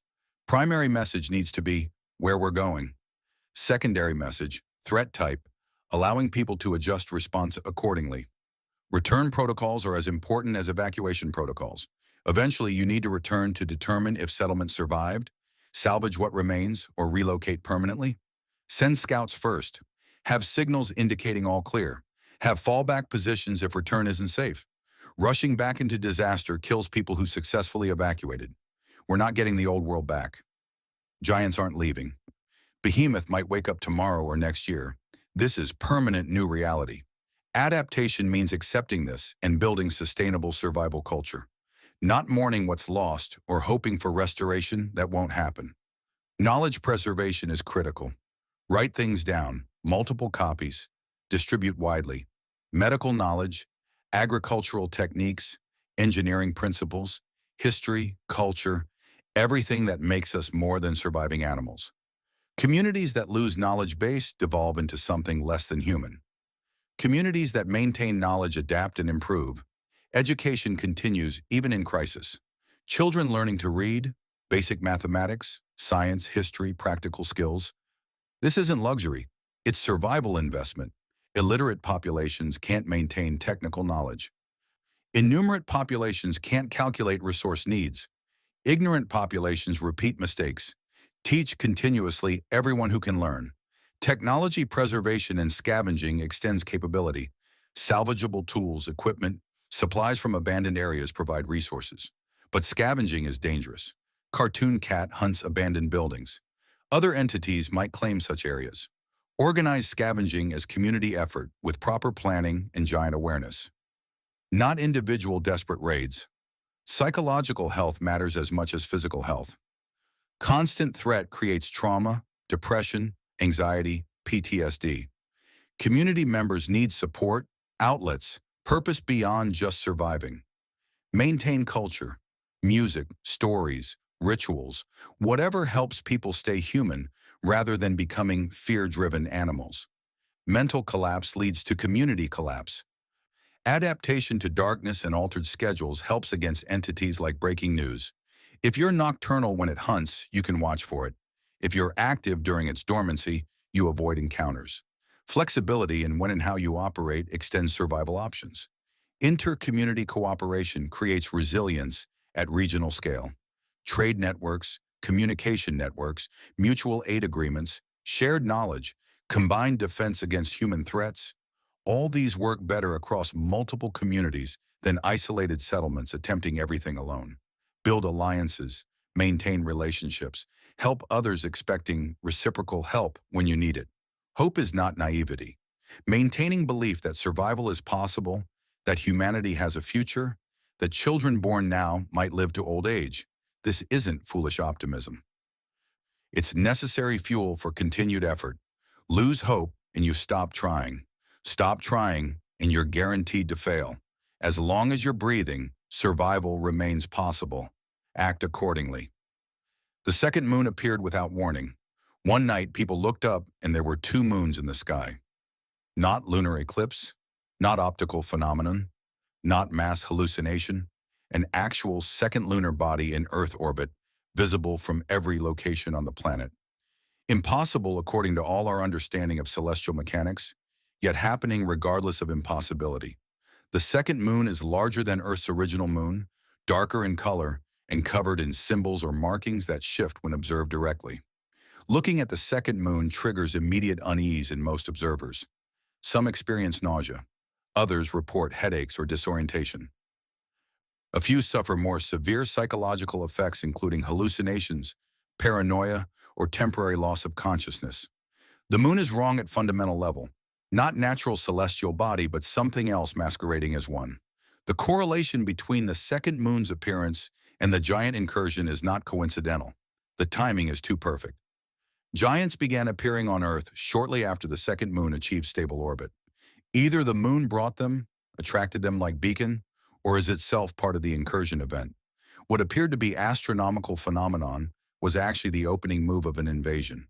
The moon worshippers emerged soon after the second moon appeared. Cult or organized group.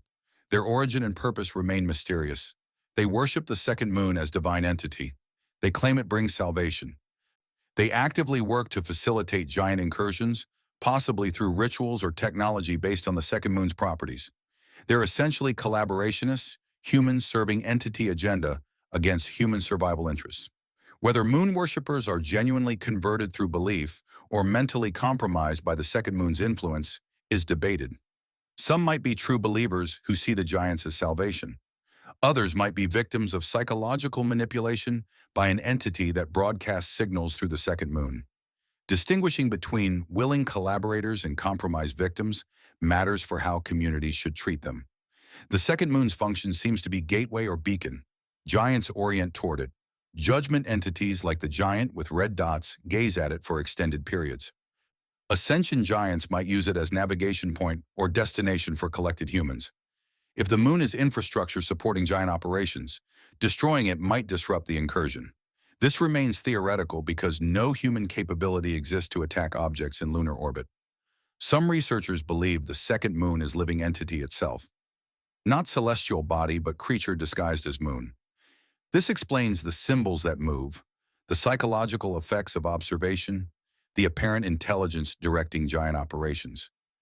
If true, the second moon is not just infrastructure, but command center, possibly the entity orchestrating the entire incursion. The moon worshippers can be identified through specific behaviors: excessive interest in the second moon's position and phase, defensive or evangelical when discussing it, possession of unusual symbols matching the moon's markings, coordinating activities with lunar cycles, meeting secretly at night, unexplained knowledge of giant movements before they become obvious. Engaging moon worshippers is generally unproductive. Deprogramming cult members is difficult under ideal conditions, impossible during survival crisis. If they're compromised by the second moon's influence, rational argument won't work because their thinking is being externally controlled. Better approach is identifying and isolating them before they can sabotage community defenses or provide information to giants. The question no one can answer: what does the second moon want? What is the end goal of the giant incursion? Several theories exist, none confirmed. Theory 1. Harvesting. Giants collect humans for some purpose. Ascension might be literal transportation to elsewhere, where humans serve entity needs, where resources to be gathered, possibly food, possibly labor, possibly raw material for something we can't comprehend. Theory 2. Terraforming. Giants are remaking Earth for different occupants. Destruction giants eliminate human infrastructure. Judgment giants remove unsuitable humans. Ascension giants relocate suitable humans temporarily. Eventually, Earth becomes suitable for whatever species or entities the operation serves. Theory 3. Evaluation. Giants are testing humanity for worthiness. Those who pass judgment, accept ascension, adapt to new conditions are preserved. Those who fail are eliminated. This is cosmic quality control, determining if humans deserve continued existence. Theory 4. Punishment. The second moon and giants are retribution for something humanity did. Ecological destruction, atomic weapons, breaking cosmic law we weren't aware of. Giants are not invasion, but enforcement action. Theory 5. Accident. The second moon wasn't aimed at Earth. It appeared here by chance or malfunction. Giants followed or were transported accidentally. This entire catastrophe is nobody's intention, just cosmically bad luck. Which theory is correct affects how we should respond. If harvesting, preserve humanity at all costs. If terraforming, resistance buys time for adaptation. If evaluation, understand criteria and meet them. If punishment, determine what we did wrong. If accident, there's no leverage, and pure survival is only response. We've covered multiple entities across 5 parts. Time to consolidate into useful reference format. Here's every major Henderson entity discussed, classified by threat level and survivability. Tier X, Extinction. Level Behemoth, 800 km tall. Literally apocalyptic if fully active. Survival impossible if it wakes current dormancy is only reason humanity exists. No defense possible at any scale. Tier S, Extreme Threat. 20th Century Boy, 54 meters tall. Destruction Giant, flying capability. 3% survival rate in direct encounters. Near perfect camouflage in darkness. Avoid at all costs. Giant with red dots, 1 kilometer tall. Judgment Giant, selective elimination, 30-40% survival rate. Criteria unknown. Linked to moon worshippers, distance is only reliable defense. Birdwatcher, 4.7 kilometers tall. Observation Giant, abduction capable, 50% long-term survival rate. Enormous visual range. Tentacle reach. Underground shelter recommended cartoon cat, 3 to 10 meter variable. Malevolent intelligence. Shapeshifter, 5% survival rate in encounters. Hunts in abandoned buildings. Stay out of empty structures. Tier A, high threat but survivable. Siren Head, 12 meters tall. Mimicry, predator, acoustic attacks. 30% survival rate, 50% with group, never investigate voices in isolated areas. Group defense, effective bridge worm, 200 meters length. Infrastructure ambush hunter, 40% survival at normal speed, 70% at high speed. Cross bridges quickly or avoid them. Groups provide statistical protection. Breaking news, 207, 1,600 minor variable. Stealth elimination giant, Vanta Black 60% survival with preparation. Hunts nocturnally, patient predator lighting, and group vigilance work. The Smile Room architectural hazard. Psychological threat. Stationary 40% escape rate. 20% without lasting damage. Trust instinct about wrong-feeling spaces. Exit immediately if entered. Nervous house guest, human scale. Infiltrator, mimicry type 70% survival if detected early. Watch for behavioral wrongness, screen new arrivals carefully. Tier B, moderate threat. Tree head, 240, 730 men or tall. Possibly non-hostile giant, 60% survival rate. Avoid being stepped on indirect hazards from winds and ground compression. Wandering faith, 1.5 kilometer tall. Ascension giant, unclear if helpful. Unknown survival outcome, depends on ascension validity. Avoid selection if possible. Outcome might be positive or fatal. Remain indoors, 8.8 kilometer tall. Passive unless provoked.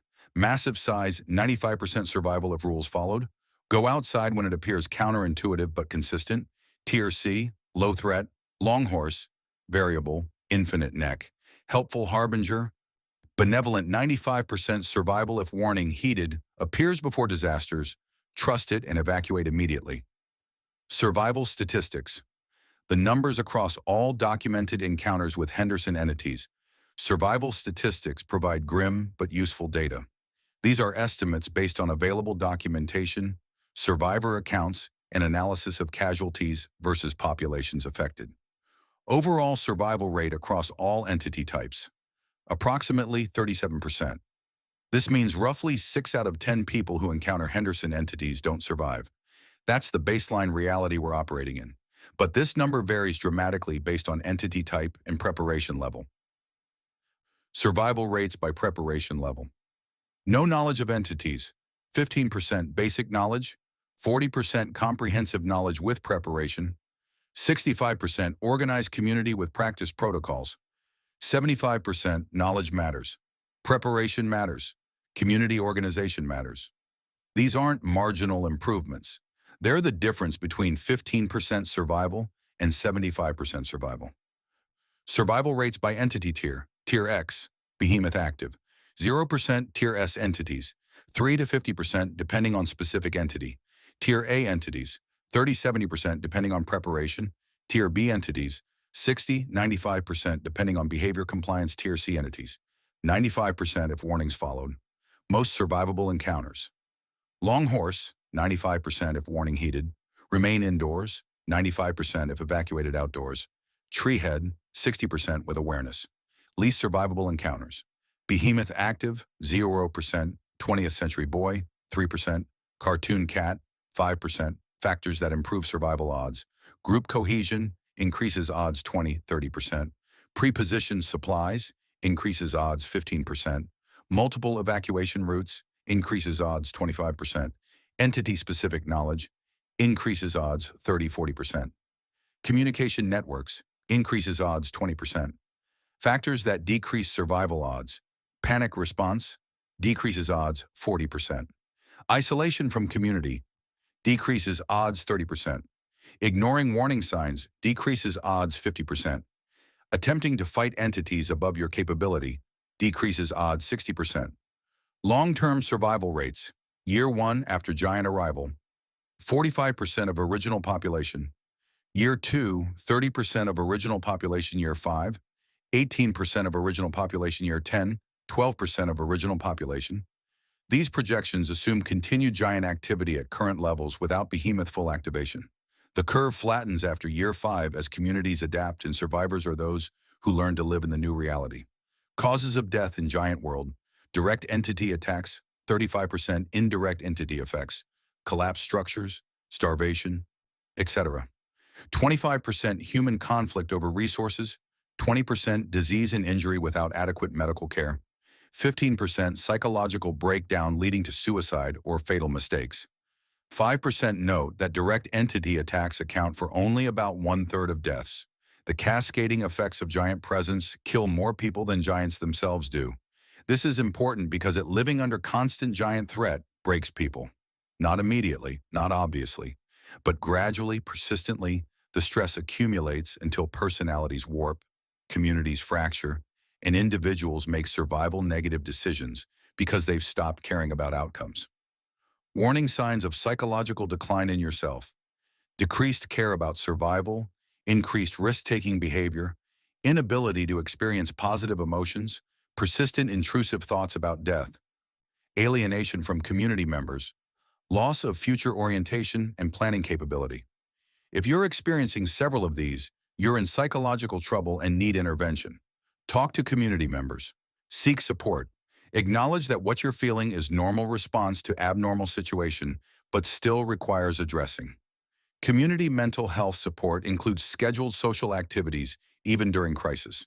Humans need positive interaction, not just survival cooperation. Shared meals, stories, music, games, whatever cultural activities your community maintains. These aren't luxuries. They're psychological survival tools. Purpose beyond survival is essential. Communities focused only on not dying eventually lose cohesion because mere existence isn't compelling purpose long-term. Maintaining knowledge, raising children, preserving culture, helping others, whatever gives your life meaning beyond just continuing to breathe. Grief processing is necessary, but communities often suppress it. Too many deaths, too little time, too much ongoing threat. But unprocessed grief accumulates into depression, rage, dysfunction. Create space for mourning. Rituals help. Community remembrance helps. Dark humor and gallows humor help. Laughing at horror is human coping mechanism. Jokes about giants, dark comedy about survival situations, morbid observations about reality, all these release tension and maintain perspective. Communities that laugh together survive psychological strain better. Philosophical acceptance of mortality changes experience. Knowing you might die tomorrow changes how you live today. The healthiest approach seems to be accepting death as real possibility while choosing to live meaningfully in the time remaining. Hope is choice, not feeling. You don't wait to feel hopeful before acting hopefully. You choose to believe survival is possible, future exists, effort matters. Then you act accordingly. The feelings might follow or might not. But choosing hope changes behavior in ways that improve survival outcomes. We've spent over 2 hours together tonight, walking through the catalog of entities that have transformed Earth from human planet to something else. You now know more about Trevor Henderson's creatures than most people who've actually encountered them. That knowledge is your primary survival tool. Remember the fundamental principles. Knowledge is survival. Every entity has behaviors, patterns, vulnerabilities. Understanding them gives you options beyond panic. Community is survival. Individuals die, groups persist. Find your community or build one. Adaptation is survival. The old world is gone. Accept that. Build life in the new world rather than mourning what can't be restored. Awareness is survival. Watch the horizons. Listen to warnings. Trust instincts about wrongness. Stay alert without burning out. The world is not ending. It has ended already. What comes next depends on whether humans can adapt to being no longer dominant species. We're prey now. Specimens, potential ascension candidates, resources to be harvested or obstacles to be eliminated. But we're still here. That matters. Every day humanity persists is victory against entities that thought we'd be easy to eliminate. Every community that survives is proof that adaptation works. Every child born into this world and taught to understand it is hope made manifest. The giants are not leaving. Behemoth exists. The second moon orbits overhead. These facts won't change. But humans have survived ice ages, plagues, wars, famines, everything history threw at us. We're still here because we're adaptable, social, tool-using, knowledge-sharing, stubborn survivors who refuse to go extinct quietly. Trevor Henderson's world is terrifying. It's hostile. It's unfair in ways that make previous human suffering seem almost reasonable. But it's survivable if you're smart, careful, connected to community, and willing to accept that survival means living differently than you plan. You can survive Siren Head by not following voices. You can survive Bridgeworm by crossing bridges quickly. You can survive breaking news by staying lit and together. You can survive remain indoors by going outside. You can even survive the birdwatcher by going underground. You cannot survive Behemoth if it wakes. But it hasn't woken yet. And every day it remains dormant is another day to live, learn, connect, contribute, find meaning in existence despite apocalyptic context. The entities are large, they're powerful, they're incomprehensible in motivation, but they're not infallible. They miss, they fail, they're predictable enough to be avoided. Humans have always lived alongside things trying to kill us. Now those things are just larger and stranger. So stay informed, stay connected, stay aware, stay human, despite everything trying to break that humanity. Survive not just physically, but psychologically and culturally. Pass knowledge to the next generation. Help your community. Find moments of joy despite surrounding horror. This is Henderson's world, but it's still your world too. Live in it skillfully. You've reached the end of this comprehensive guide to surviving Trevor Henderson's entities. Over 20,000 words covering everything from 12-meter predators to 800-kilometer apocalypses. From practical evacuation procedures to philosophical acceptance of mortality. If you're listening to this to fall asleep, you now have 2+ hours of calm, measured, encyclopedic information about monsters. The tone has been deliberately even, methodical, factual. No jump scares, no dramatic crescendos. Just steady information flow designed to inform while maintaining the hypnotic rhythm that helps minds relax into sleep. If you're listening for actual information about Trevor Henderson's creations, you now understand the scope and scale of his artistic vision. A world where humanity is no longer apex predator, where things larger and stranger have claimed that position, where survival requires adaptation, knowledge, and acceptance that the universe is hostile in ways we never imagined. The entities exist in that uncomfortable space between urban legend and documented phenomenon. They're too consistent to be random hallucination, too widespread to be isolated hoaxes, too detailed to be simple stories.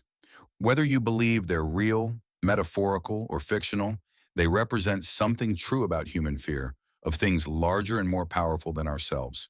We fear giants because they make us small. We fear intelligent predators because they challenge our assumed dominance. We fear entities with unknown motives because we can't predict or control them.